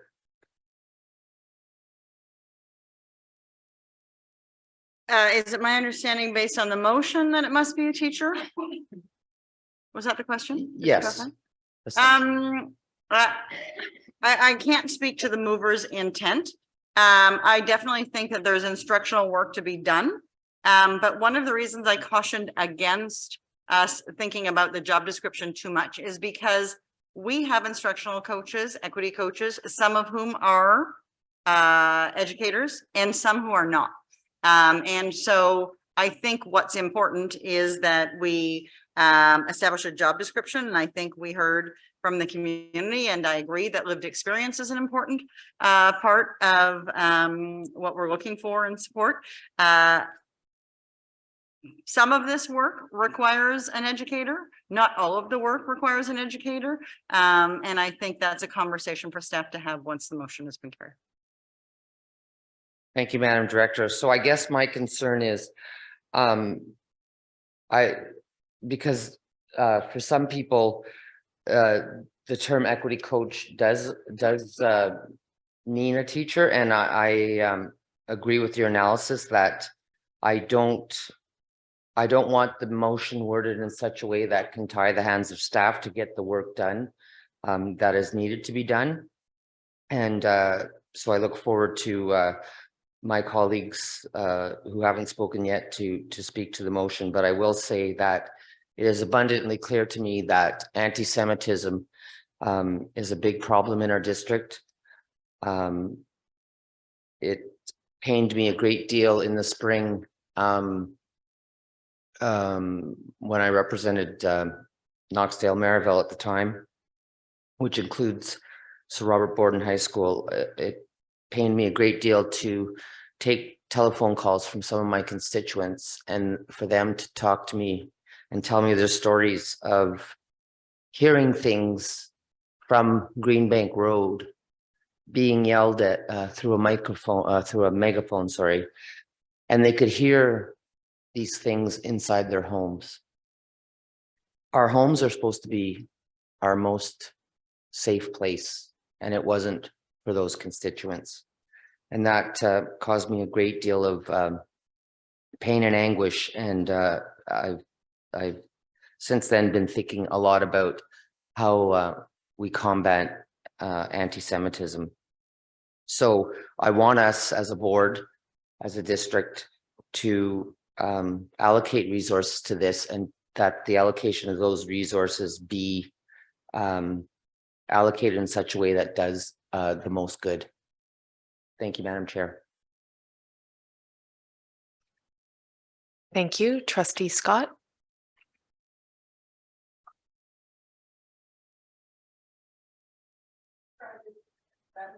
No.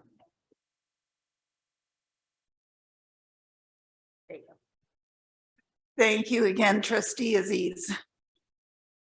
There's absolutely no doubt in my mind, based on what I've seen and what I've heard from the community, that we need to do a better job supporting our Jewish students. And we do need to do a better job of combating and addressing anti-Semitism. That said, I do very much support creating a position that will serve to be a start on doing that. And so I approve very strongly the principle of the motion that is before us. However, I am concerned that the term equity coach, as it currently is used in this district and perhaps in other districts as well, describes a very particular type of position. It describes a person who is a teacher, who is engaged in work in a particular way. And I've heard staff say that they need to have some discretion to make sure that the position actually addresses the need that is being seen in our schools, that has been described by the community, to make sure that we actually have the right person doing the right job for the right time, which is now, to get things moving. Therefore, I would like to move to make an amendment to the motion to make it read. And I did share this with Manager Guthrie previously, except I think I put 2 extra words into it. So if you will give me just a moment, that the board approve the creation of a 1.0 FTE position to support Jewish students experiencing anti-Semitism, and to develop the OCDSB's capacity to combat anti-Semitism with budget approval of approximately $100,000 per annum, commensurate with current equity coach salaries. And so that is my proposed amendment, Madam Chair. I am concerned that if the position is not called an equity coach, when staff have finished working out the job description and everything else associated with it, that we will be criticized then for not creating a Jewish equity coach position if that is not what is going to be created. And that might be what is created, but if that is not in the end what is created, I think that we want to make sure that we're being honest about that right up front. And therefore, that is the amendment I'm proposing. And that serves as your introduction. I have a list of speakers, starting with Trustee Lyra. So my initial concern with this amendment is that it has removed the identity criteria for the position that we are hiring. For a number of years in society at large, we would hire people who had worked with Indigenous communities to be experts on Indigenous communities. And I don't think we want to open the door to that possibility in this motion. I think it's really important that we have an identity criteria set out in this motion, because I think, as we've heard today and as we've heard across a number of communities, nothing about us without us. And I don't think we can hire someone who has done their master's or their PhD in Jewish studies or Jewish culture, who is themselves not Jewish. because that is not, they're not going to be able to speak to the lived experience. And so that is my first concern with the amendment as proposed. I'm going to look to the mover to see if they have any comment about what I have said. Go ahead, Trustee Scott. Thank you for raising that. And to be quite honest about it, when we say the words Jewish equity coach, that in itself does not say that the incumbent as a Jewish equity coach, that's the title of the position. It does not necessarily describe whether the incumbent in that position is Jewish.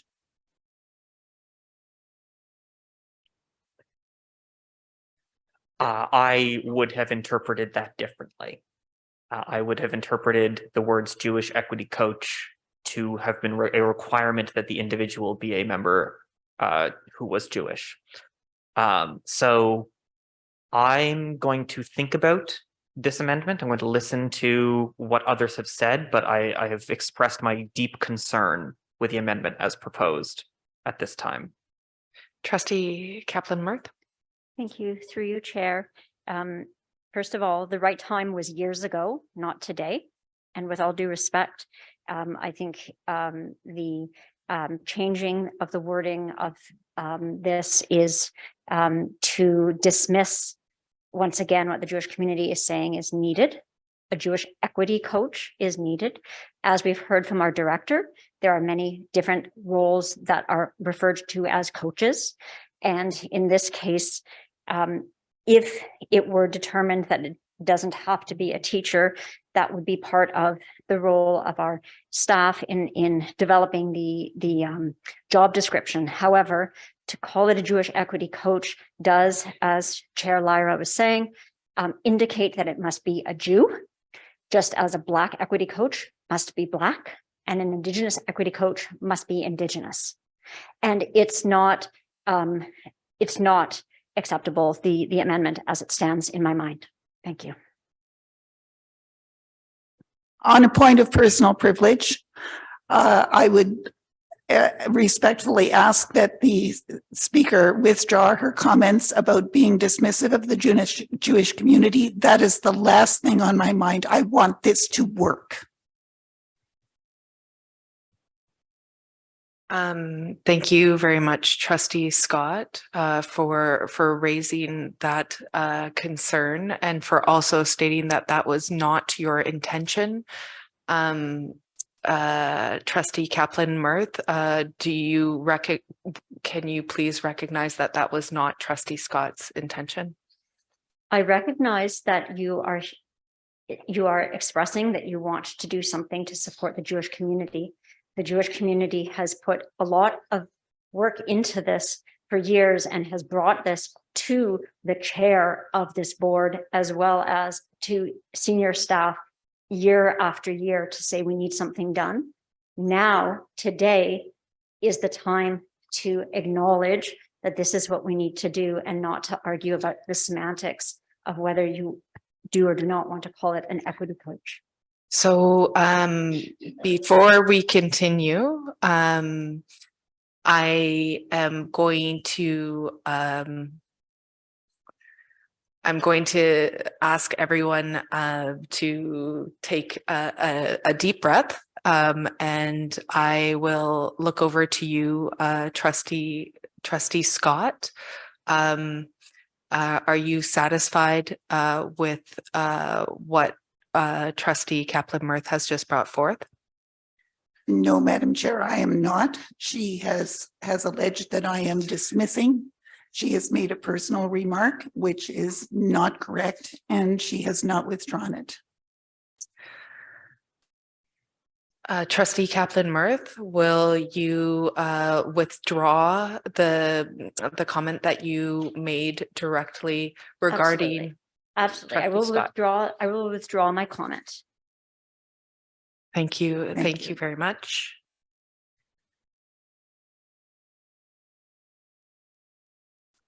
So over to you, Trustee Blackburn.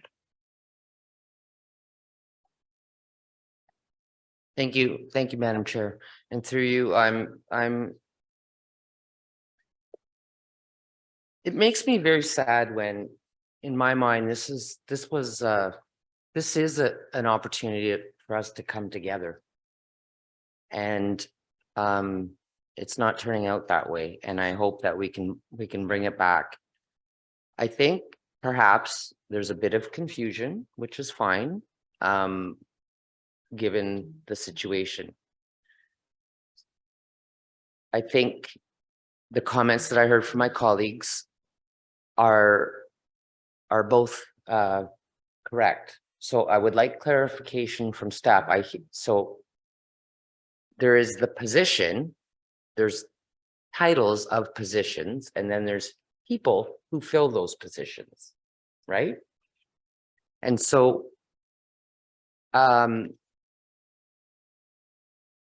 it's my understanding that positions are given titles, and it makes obvious sense that whatever title, if it's associated with an identifiable group, that the person hired to do those positions would be a member of that identifiable group. But it's my understanding it's not automatically a given. Is that correct?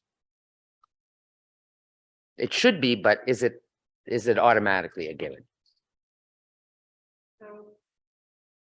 I think that we're getting into what are the skills and experience of a position, and I'm going to ask the superintendent of human resource, people, culture, and leadership to speak about how we deal with that. So, Superintendent Hall. Thank you, Madam Director. Thank you. Is it working? Okay. Sorry. It's a short people problem. Thank you for that question. And I appreciate the conversation and how things get a bit confusing. So just to highlight a couple of pieces that I think might help. In terms of, I'll go to the second part first, I guess. In terms of who fills that position when it's identity focused, there's a special programs provision in the Human Rights Code, which allows us to name the identity of the person for that specific position. So that again gets into the more operational pieces of developing a job description that we do within people, culture, and leadership, better known as HR. So when a position such as this gets passed, we're able to do that and apply that special provision to ensure, in this case, the job would go to a Jewish person. We do that for other identity specific positions as well, not in every case. And I guess where the confusion comes in is when we post a position and it may perhaps not have applicants that are of that identity, that in some cases, if the special provision isn't there, it can't be filled by someone in that identity. And therefore, the position could be given to the best applicant in the pool, if you will. So that can be built into the process. The title in and of itself wouldn't supersede or dictate that special programs provision. That would be added into the actual job posting.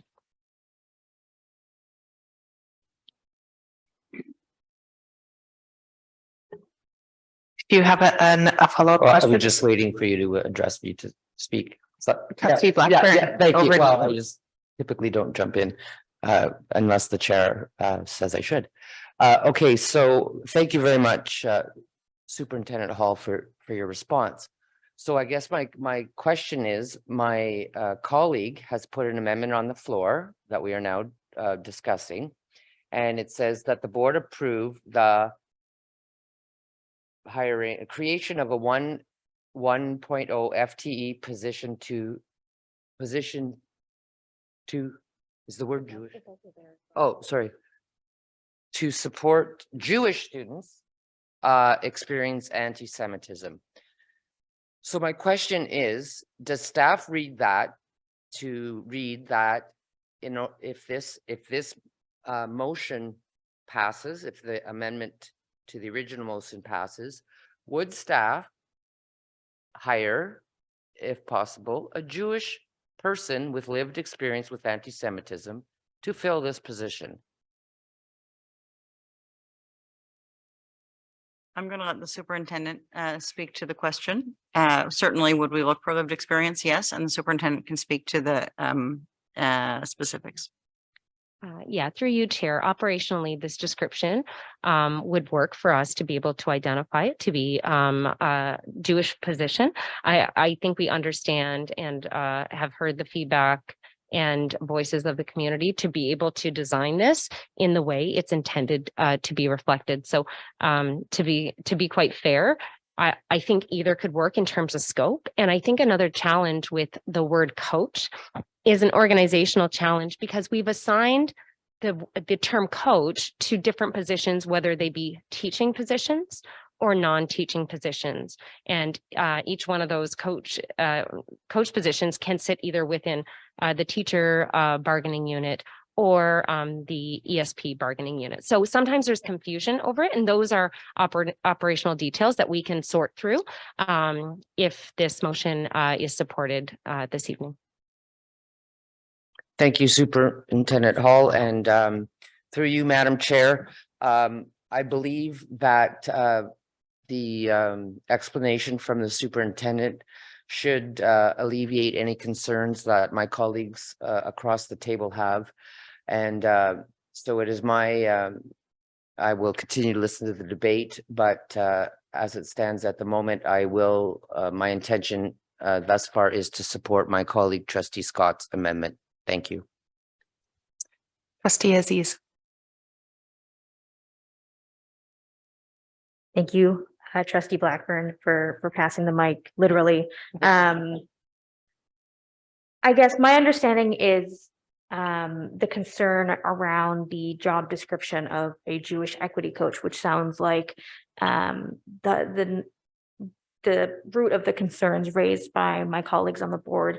And my concern with the amendment is, what has been already addressed, and also that the focus is on anti-Semitism specifically and not supporting relationships with the Jewish community writ large. So a proactive approach to building a better relationship with our communities, as opposed to just being reactive to when anti-Semitism happens. And that's just in my mind.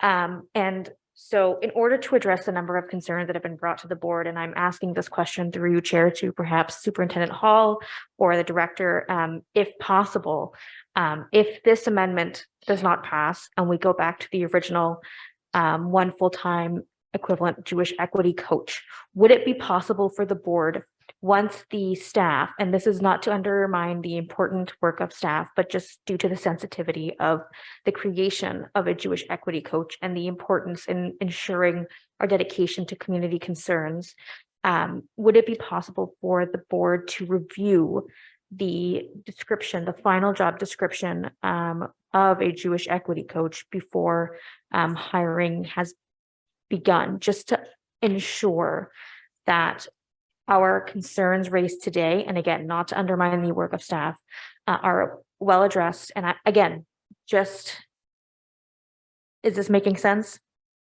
I understand the thinking that's going into the comments.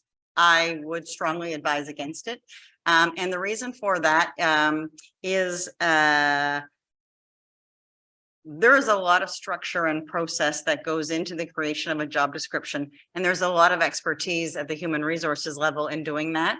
We have pay grids, we have multiple unions, we have all kinds of configurations and restraints on that. And what we know when we bring something to the board table is that the way we deal with it is what we're doing right now, and that is by debate and by way of amendment. And the idea of reviewing and amending a job description is a practice that we can't get to. But what I can tell you is that we have heard the concerns here, and we have ongoing relationships with the community, and we will continue to work with our community partners and understand that. And a part of understanding our needs is also understanding what services are available in the community and what do we need to provide, and how does that interact with some of the services that are available in the community. So on that basis, I think we are happy to go away and reflect on the motion or the amendment, whatever carries. And I think the other piece that I should say is whether it's the amendment or the sub-amendment that carries at the end of the day, that doesn't preclude the possibility that it's a coach or a something else. There just needs to be a legitimate process in establishing a job description to do that. I think what the sub-amendment seeks to get at is the idea of not predefining a title for a position. Thank you. Thank you, Director. Through you, Madam Chair, if I may ask a clarifying question to Superintendent Hall. And thank you again, Superintendent Hall, for dealing with short people problems. I feel that on a spiritual level. Question, just to clarify that I've read this correctly because it's 9:38. You mentioned that an equity coach could be instructional or non-instructional staff. Is that correct?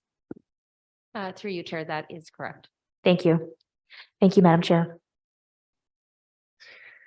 Thank you. Next on my list is Rebecca Zuckerbot. Thank you very much, Madam Chair, through you.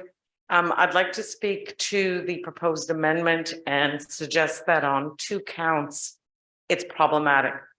The first one is a failure to recognize the impact of anti-Semitism on staff. There is no reference to staff in the proposed amendment. The first one, which goes back to what I first spoke about, was that it's reactive. It's saying, okay, we're going to have an anti-Semitic event, and we are going to support students who are experiencing those events. It's not proactive. And I would add, actually, as a third point, I think that it is absolutely critical that there be an education piece to all students. It's not the Jewish students that are really supposed to be the ones at the heart of this. We are looking to make sure that we fight hate in this particular context. And as I said, fighting hate will allow us to prevent hate that will fester and grow elsewhere. 3 points, please. I would urge that this amendment not be supported. Thank you. Thank you, Trustee Nash. Oh, no, not Trustee Nash. Sorry, it's Suzanne Lyon. The other Suzanne. Thank you. My question, I guess, would be perhaps through you, Chair, to Director Giroux or Superintendent Hall. Just for the record, I'm not in favor of the amendment. I am in favor of the original motion. My question is, could the board pass a motion requiring that the person hired under this resolution be Jewish? And then the whole thing can be put to rest. Thank you. I'm going to start and I'm going to look to Superintendent Hall. I think that she spoke to the provisions in the Human Rights Code. And I think that we heard about the importance of lived experience and talked about recommending that as part of the piece. I don't know that that kind of motion from the board would be appropriate or consistent with a lot of their policy direction. And I think it might have some other complications, but I refer to the superintendent. Through you, Chair. I think to ensure when we review the special provision components under the code that we wouldn't, I think it would give us more flexibility to not have it included in the motion, but to be able to incorporate it through the development of the job description through the process to make sure we're getting at all the components of that special programs provision.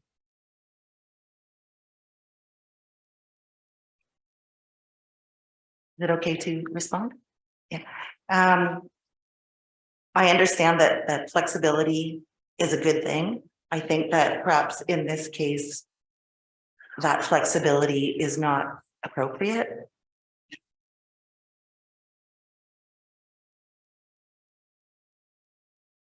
I'm sorry, I missed, was that a question? Yeah. Thank you. And through you, Chair, I understand that flexibility in the hiring process is a good thing. But my concern is that perhaps that flexibility is not warranted in this case.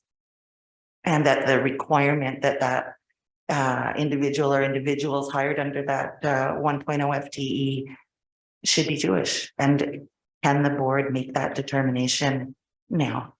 That would be my question. Thank you.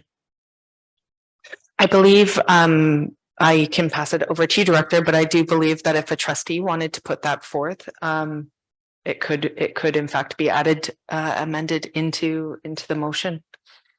Please correct me if I'm wrong. I repeat my earlier point, and that is I don't think it's an appropriate motion for the board Okay. to make. It's outside of the board's current policy. I think there are some other complexities. I think what's important to state here is this is now a conversation about language. I think we've had a conversation about need, and there's a general recognition of the need, and there seems to be a lot of agreement in that. And so I go back to, at the start of this conversation, let's not get too focused on the job description or the skills and experience. We've had really good input on that. And the sooner we move to supporting the allocation of resources, the sooner we can move forward with the important work that needs to be done. I do not believe that there are any more first-time speakers, and so I'm going to ask that Trustee Lee take over the chair for me while I say a few words. Trustee Bell. Thank you. I am not going to support this amendment, and I'll mention two reasons that have not already been mentioned. Number one, I think Jewish Equity Coach sends a clear message to the community that we are committed to providing a position to address the issues that are being faced by the community that we've heard tonight. The second is I know that Trustee Kaplan-Myrth has done her research and she has reached out to the community, and what she has heard from her community is that they would like to see a Jewish Equity Coach. And I will just add one last to reinforce. I have heard from the director that there is flexibility to address the needs that have been brought forth through the creation of a Jewish Equity Coach. And I will lastly say I appreciate all of the trustees and how much that they care about this motion and the ideas that they've brought forth. And so I believe that is the last for the first time speakers. And Trustee Kaplan-Myrth, would you like to speak as a second time speaker? No, I'd like to. Sorry, I have to take the mic back. Okay. I'll pass the chair back to you. Okay. I would like to, I don't know what the exact wording is, but I'd like to suggest that we close this debate. What words? We have no more speakers. It goes back to you, Trustee Scott, for wrap up. Thank you, Madam Chair, and thank you to my colleagues and to staff for considering this motion and having some discussion and making sure some questions were answered. My only purpose in proposing this was my concern that by locking this into a specific job title, we were setting up an expectation that might not be met in full once staff sort out the details of the need and how best to describe the job. Is this an important position to have? Absolutely it is. Does it need to be called a Jewish Equity Coach? That I think is up to staff, not up to the board. But if staff can in fact assure us that they will have a reasonable amount of flexibility around the position, that is a good thing. But I still am concerned that we set out a particular expectation by using the job title Jewish Equity Coach. I think that it is important for each of us to vote our conscience. I do always worry about getting the words right. And in this case, I think that using the words Jewish Equity Coach in the motion is not using the right words for what we actually want to happen. It's very clear that this position will have to be someone who has Jewish lived experience. There's no doubt in my mind about that. But you don't need to call it a Jewish or equity coach in order to have that. So I would hope that my proposed wording change is supported, but if it is not, I will certainly still be supporting the idea that is in the motion that was on the floor. Thank you. Thank you, Trustee Scott. And now I will call the vote on the amendment. All those in favor?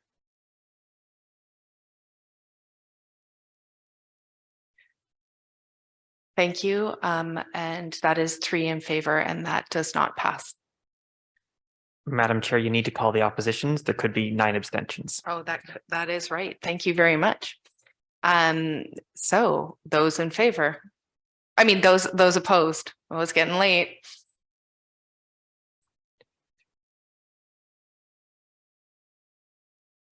that 9? I think Matthew did the raise a hand. Yes, he did.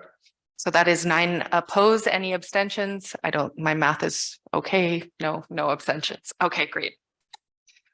So let us get back to the motion, the main motion, and we have Trustee Presley. I wasn't expecting to go so quickly after all that. I'm very much looking forward to the vote on this. I think we owe it to our Jewish community members to show our commitment to the safety of our staff and students and everyone in our community. On a personal note, I would like to give a sincere apology to Mr. Baker. I am the trustee for your zone, and I was not made aware of the personal details of the students involved in the incident. And I promise to do better for you, and I promise to do better for the community. And I would like to give an open invitation to anyone who would like to meet with me to address any concerns, whatever that may be. I will make sure I'm available to you. And I just wanted that to be known. That's all. Thank you, Trustee Presley. I do not see, one more, Trustee Lyra. Second time speaker. Second time speaker. Are there any more first time speakers before I move on? No, Trustee Lyra. So something that was mentioned by Suzanne was that it could be a staff or multiple staff. Is it the intention by putting in 1 FTE that we hire 1 individual, or that we hire potentially 2 individuals to fill that position, those positions?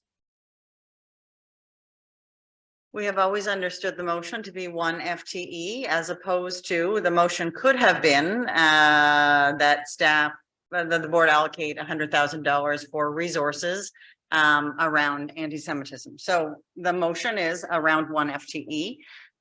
If you want there to be flexibility in that, then the motion would look different.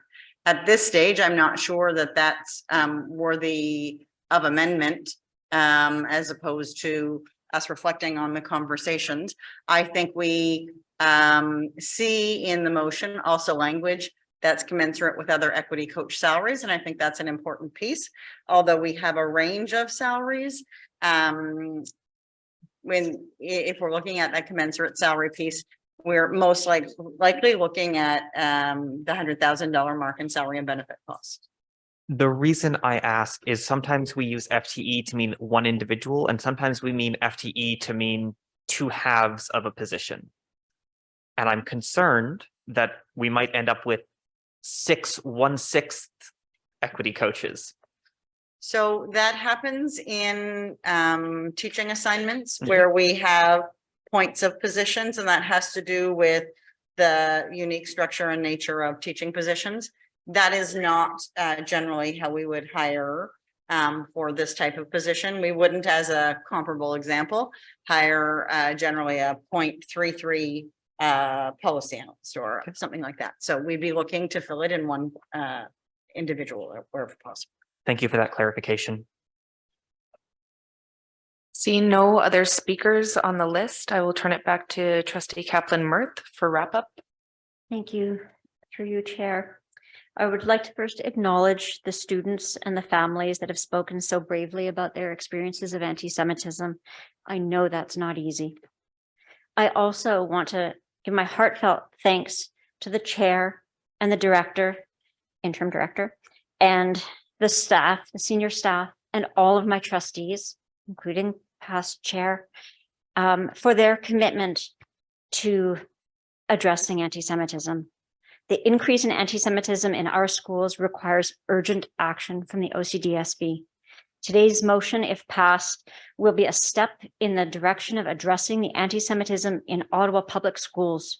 It would be unconscionable to allow any form of racism or discrimination to persist.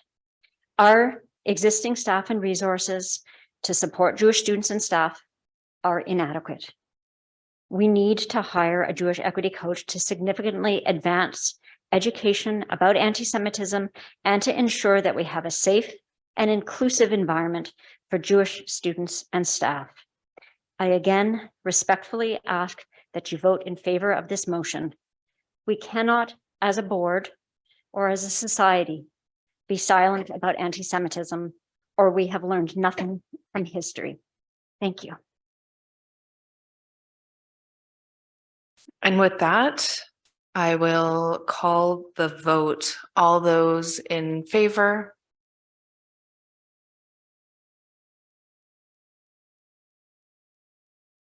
And that passes unanimously.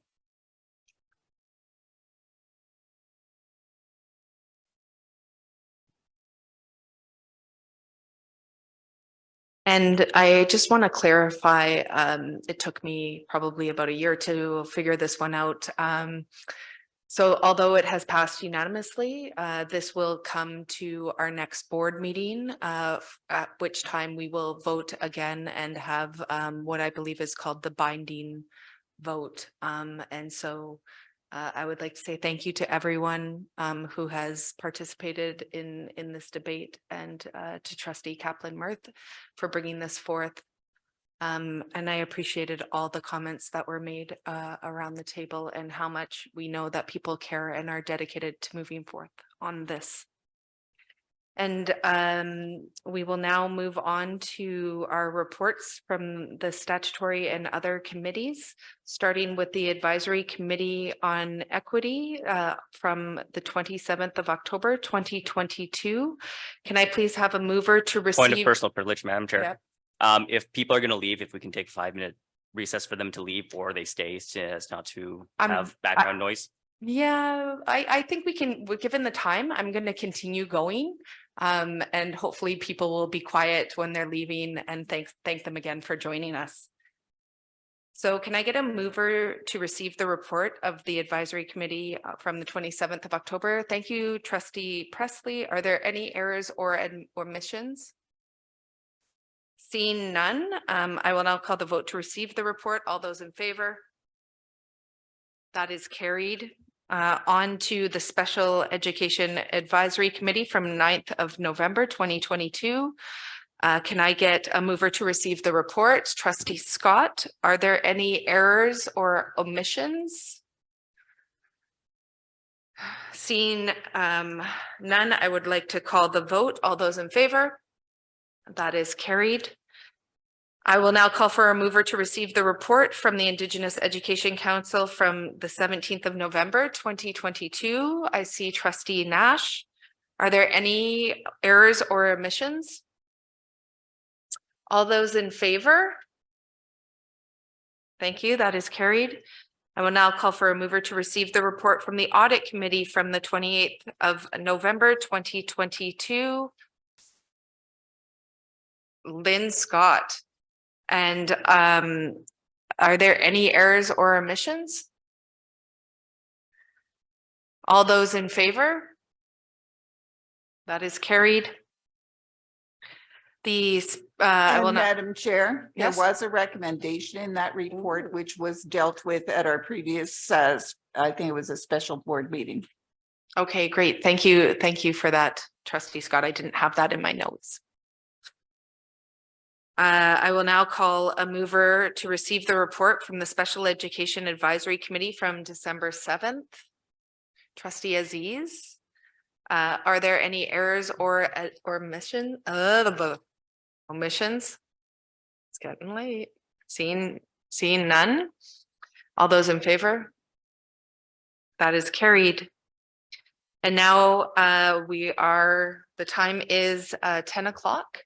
And so I would like to call upon Director Giroux to introduce the strategic plan environmental scan. And I believe that there are a few people that will come to the table to present. Over to you, Director. Thank you very much, Madam Chair, and thank you to this team of talented individuals who are moving forward and who are doing or are here tonight to share with you some really important information. Many of you know that, well, all of you, I hope know, that this is a strategic planning year for the district. We are developing a new strategic plan.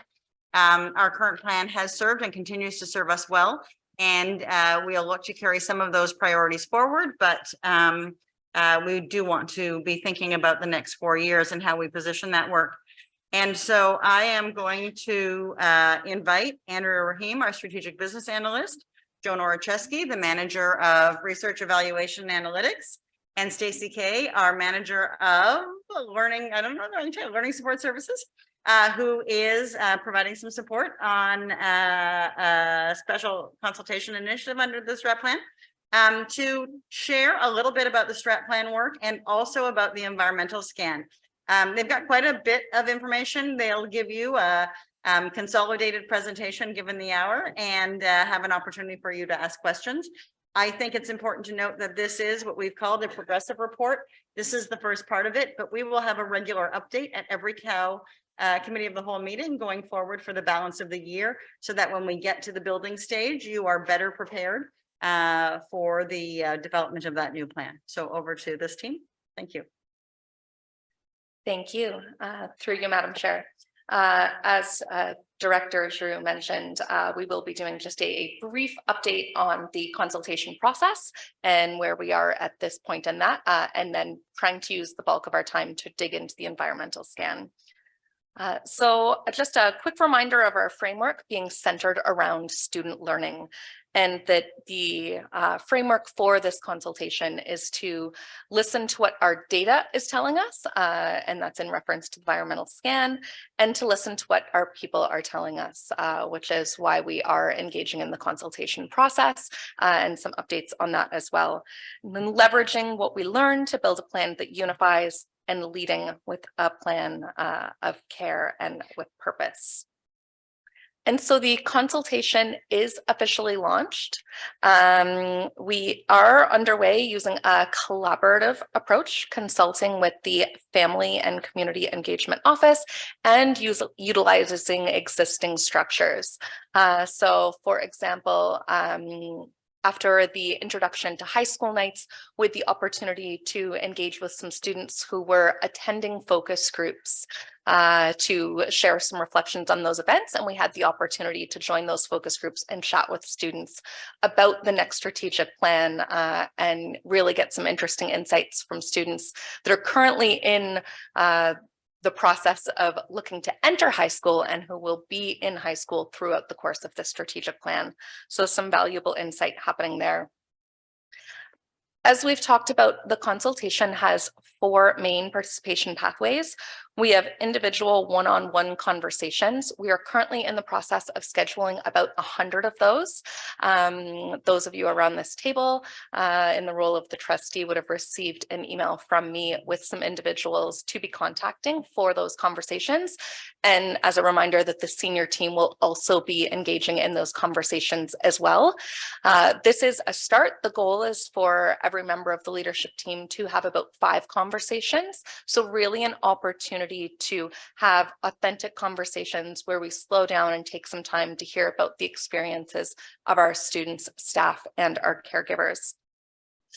Also in this consultation is using the toolkit that we've established for small group conversations. Some of our advisory committees have already started having those conversations and been sharing written submissions with us. Those will be ongoing in advisory committees over the next little while, but also sharing this toolkit with community partners and other organizations that are interested in having small group conversations. So within this, we have strategies and opportunities for written submissions following those conversations as well. So if you know of a group that's interested in having these conversations, please reach out to me at strategicplan@ocdsb.ca so that I can share that toolkit to facilitate these conversations. A quick reminder, as was mentioned in the director's report, we are also having large group conversations. A reminder for the event this Thursday at Bell High School, Thursday, February 2nd in the evening in a virtual format. And we have added 2 staff-specific sessions as well in response to some of the feedback that we've been hearing from staff and their engagement and sense of connection to the strategic plan. So those will be February 2nd and February 3rd, both virtual as well. In addition to that, we have some electronic feedback. So that's a survey that's being developed based on the qualitative feedback that's making its way into the consultation right now.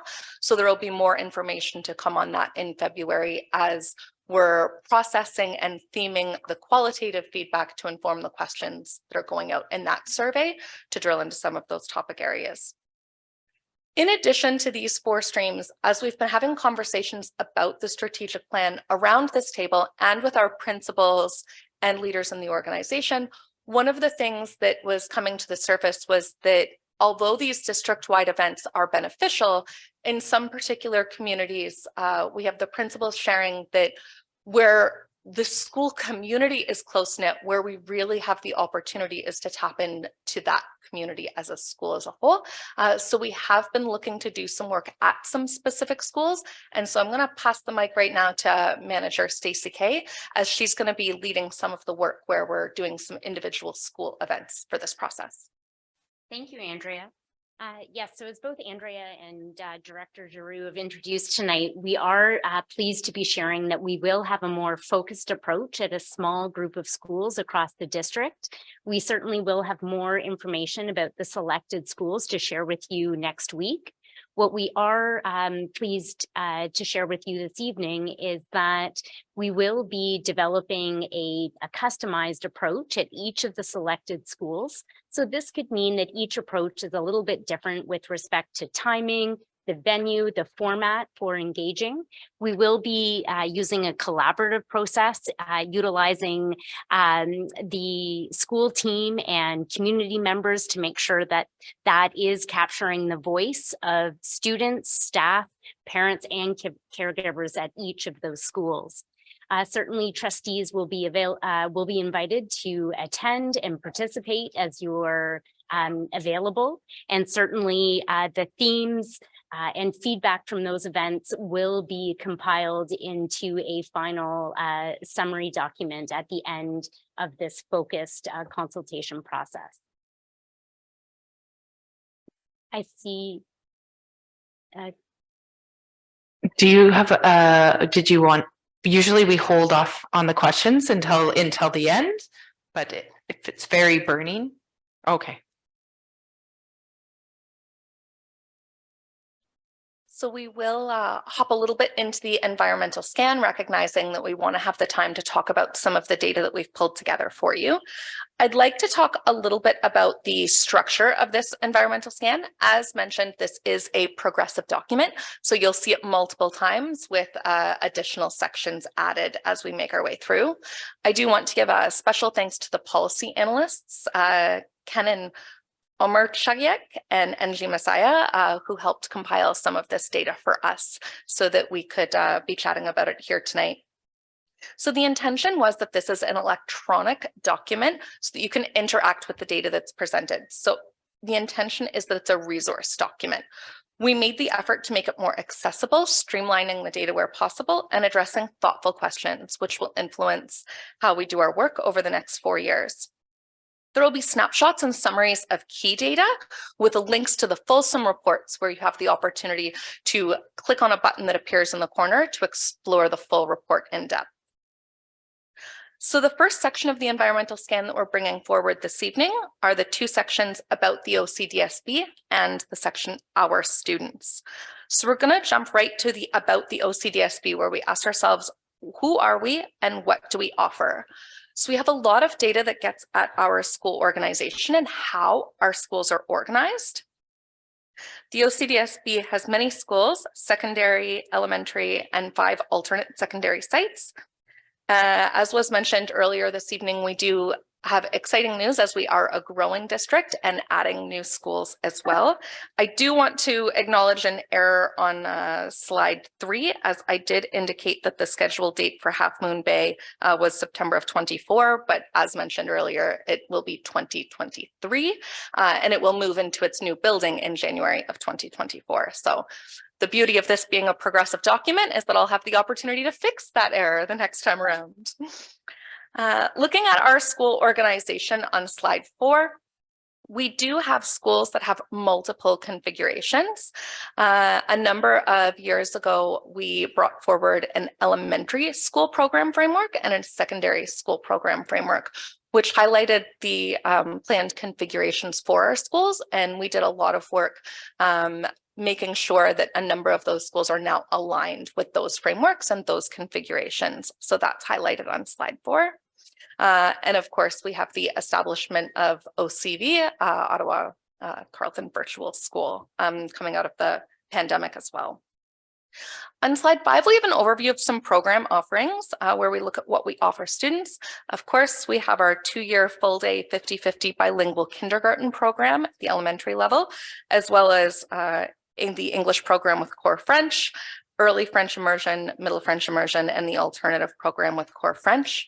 We have a number of programs at the secondary level, both inter-school and district programs to get at a variety of student needs and interests. You can find more information on those programs both on our website and in the secondary school framework. When we look at our program offerings, we also have some information that we have shared on special education. We offer a range of special education programs with placement offerings ranging from regular class with special education resource support to specialized program class placements and special education schools. And we have included a link to the special education plan for you to review and explore that data. And of course, we have Manager Kay here to answer any questions. There are a number of programs that we could highlight, but one that we've highlighted in the environmental scan that we'd like to touch on this evening is the recent addition of the SATE program, Student Achievement Through Equity.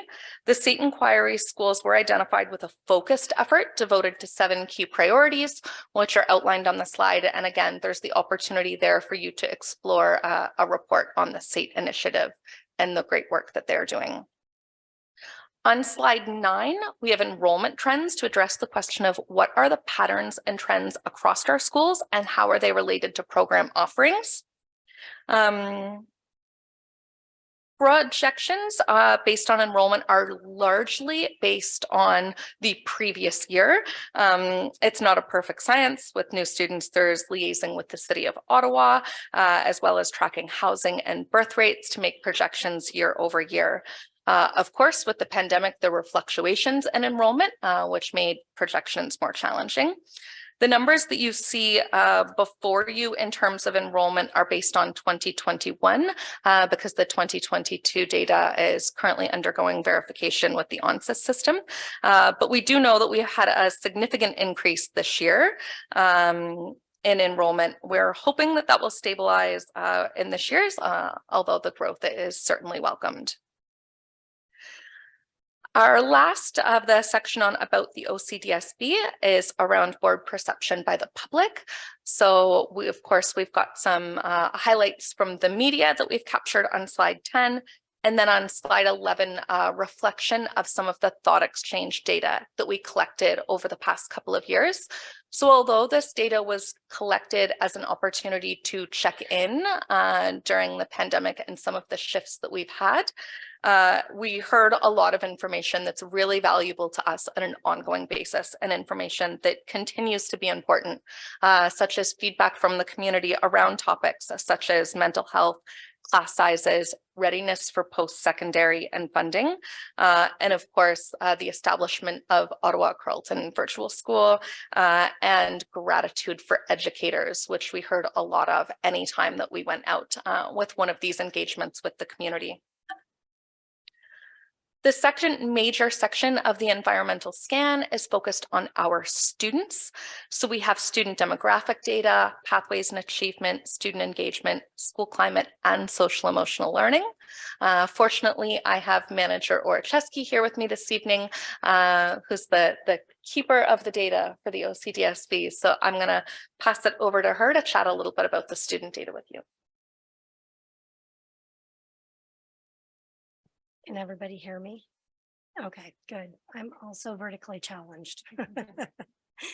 So in terms of the student demographics, a few years ago in preparation for the mandatory collection of identity data, which came into effect this January, the district did undertake a comprehensive collection of identity data and perceptual data for students in junior kindergarten through grade 12. And we had a close to 50% response rate over those grades. And results confirmed that there's a great deal of diversity in our school district across first language spoken, Indigenous identity, race, faith, gender identity, sexual orientation, disability, and income. And that the OCDSB student population seemed to reflect the population diversity in the city of Ottawa when we compared it to 2016 census data. In terms of pathways and achievement, the district does have quite a lengthy history of analyzing a variety of student achievement indicators. Here, there's a sampling from the provincial assessment data, as well as cohort graduation data and grade 10 credit accumulation. Those can be found on slides 15 and 16. After a 3-year hiatus, EQAO assessments were reintroduced in the 2021-2022 school year, and results for the OCDSB were at or above provincial results across all assessment areas in grades 3, 6, 9, and 10. Students with special education needs in our district continue to outperform provincial peers, and our multilingual learners outperform their provincial counterparts on the OSSLT. The results still continue to show deficits and areas for improvement in mathematics, not just locally, but at the provincial level. Grade 10 credit accumulation is used as an indicator of on-time graduation or students graduating within 5 years of starting high school. And our most recent 5 years of each of these indicators is shown on page 16 or slide 16. And similar to EQAO, we can see that results for OCDSB tend to be slightly above those for the province. With the Valuing Voices data, we were able to link that to student achievement data. So about 1.5 years ago, we released a report on grade 10 credit accumulation. And that did show that we do need to be paying attention, and we've been making some progress in terms of removing barriers and biases for students with special education needs, multilingual learners, those who identify as Indigenous, Black, Middle Eastern, and gender diverse as they work towards graduation. One of the ways in which we measure student engagement is through the biannual school climate surveys, which are conducted with students, parents, and staff as part of the Safe Schools initiative and a requirement in the Education Act. Highlights of these results conducted last spring can be found on slides 17 and 18, and the percentages reflected here show an aggregate of what we refer to as favorability ratings or positive ratings on multiple items for each of those areas of engagement. We see that intellectual engagement, or the extent to which students feel motivated and a sense of achievement, and the extent to which students feel included in school activities, receive the lowest ratings from students, whereas most students indicated having sources of support outside of school. And the data also showed that these experiences differ according to the way in which students self-identify. In terms of school safety, the majority of students reported feeling safe at school, yet more than a quarter of them reported having been bullied in the 4 weeks leading up to the survey. Again, and we heard from delegates this evening, experiences were less favorable for some groups of students. So particularly those who identify as racialized or from community groups that have historically been marginalized or oppressed. We also had the opportunity to examine sense of belonging from the Valuing Voices data in 2019-20 in relation to aspects of identity, and noted that it's impacted by a complex set of factors and may be experienced differently based on personal characteristics. Inviting parent survey participants to tell us what would or what has contributed to their sense of belonging in school. We identified 6 themes, which are shown on the slide that you see there. And we also created an interactive dashboard so that people could explore what themes emerged for different identity groups, and that's available on the Valuing Voices page, and I believe through the link that's included in the environmental scan. Finally, in that same year, we undertook the Valuing Voices survey. We were also involved in an OECD study on social emotional learning, being the coordinating board for the 4 publicly funded school boards in Ottawa. And so an international report was released, as well as a report for Ottawa and the other 10 participating cities. Highlights can be found on that slide 21.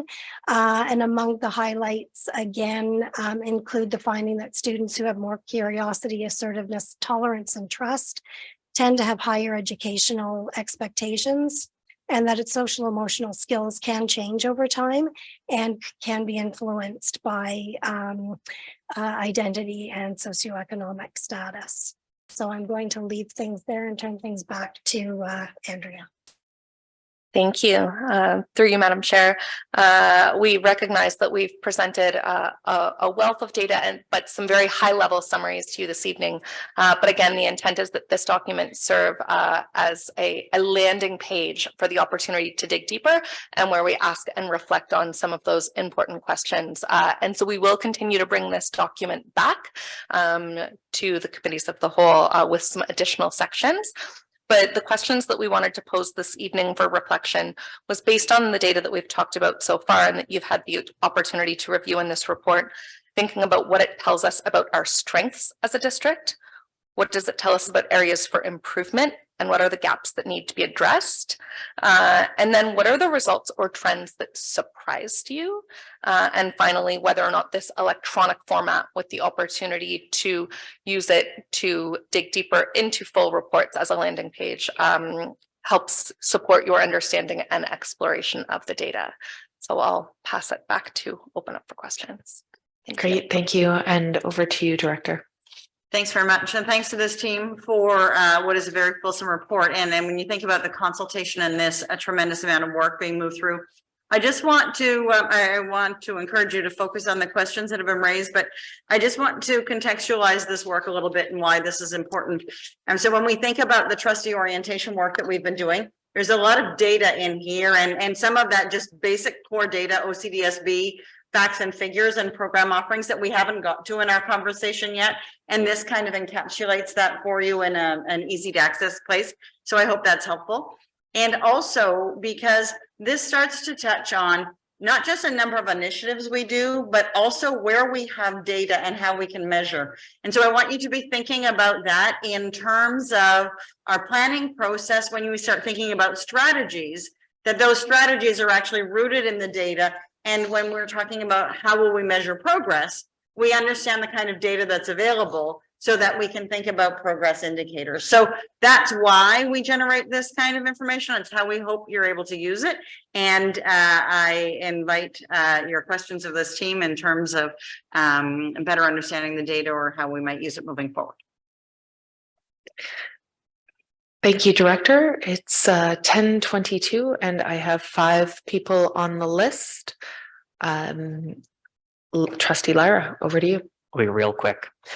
So I think the data tells me that I'm proud that we are achieving above the province on a number of areas. I think that shows a testament to the hard work that the district has put in. What concerns me is the gap for equity seeking students, particularly gender diverse students being almost 20% below in some of the categories. I think that we as a district have a lot of work to do in that area. And I'd like our next strategic plan conversation to really be focused in on tangible numbers and say, we want to commit resources to make sure that this gap is reduced from maybe 20% below to 10% below, or maybe making sure that we try and increase English language learner success rates by 5% in each category. I'd like us to try and put actionable things in our strategic plan, not just big picture goals. So those are my comments. Thank you, Trustee Lyra. Trustee Kaplan-Murth. Thank you. This is a really wonderful report. It's raises a lot of issues. I think the thing that struck me is under the demographics on page 14, 2 things. One is that you reported that 1/3 of students in JK to 6 are reporting as being on the autism spectrum.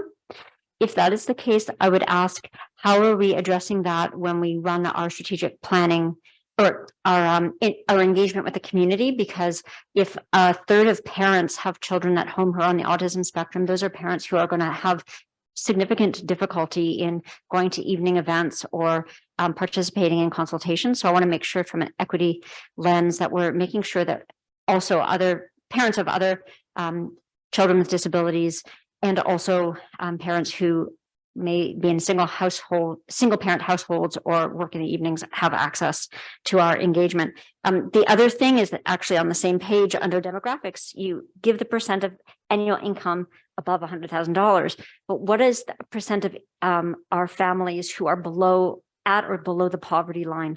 Because I think that's where we need to look at a lot of our strategic planning. Those are going to be a lot of the families who are in need of most help and resources. Over to you.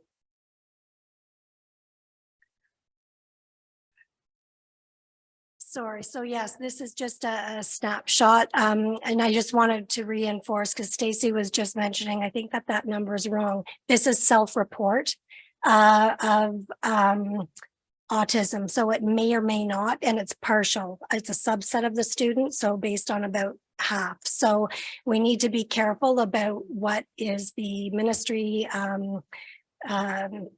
criteria for an autism diagnosis and the self-report. So I just wanted to make that change. But of course, the report, if you go to the more detailed item information report, there is the information on the different ranges of income. And again, that's based on self-report. And we only asked parents, not the students in grades 7 to 12.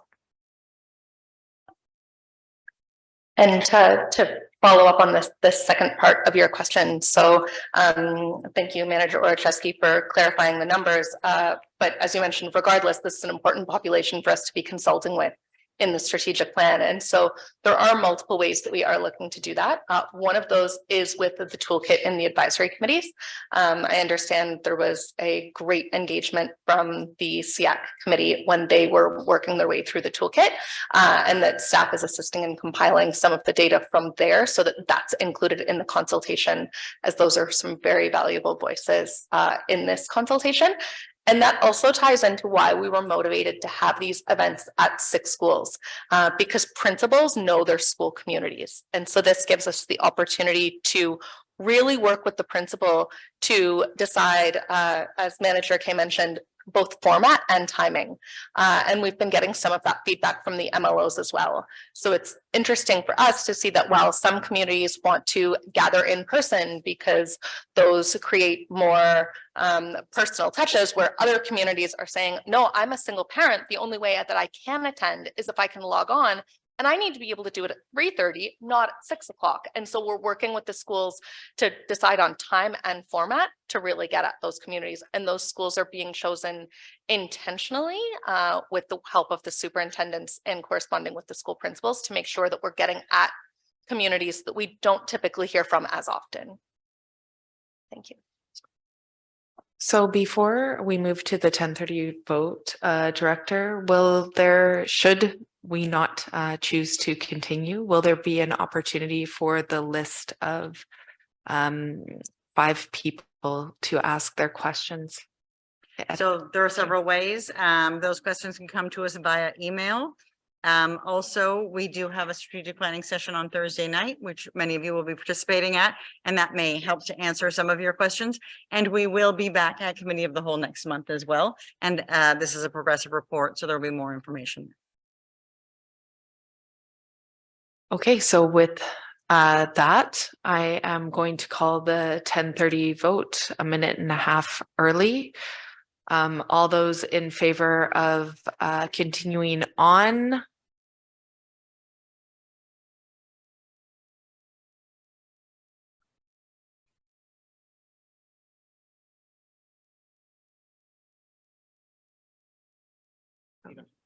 So we have 6 in favor, and so we will not be moving forward tonight. Call the opposed. Can I see all those opposed? 6 opposed, so there would be no abstentions. And with that, I will adjourn the meeting. Thanks, everyone.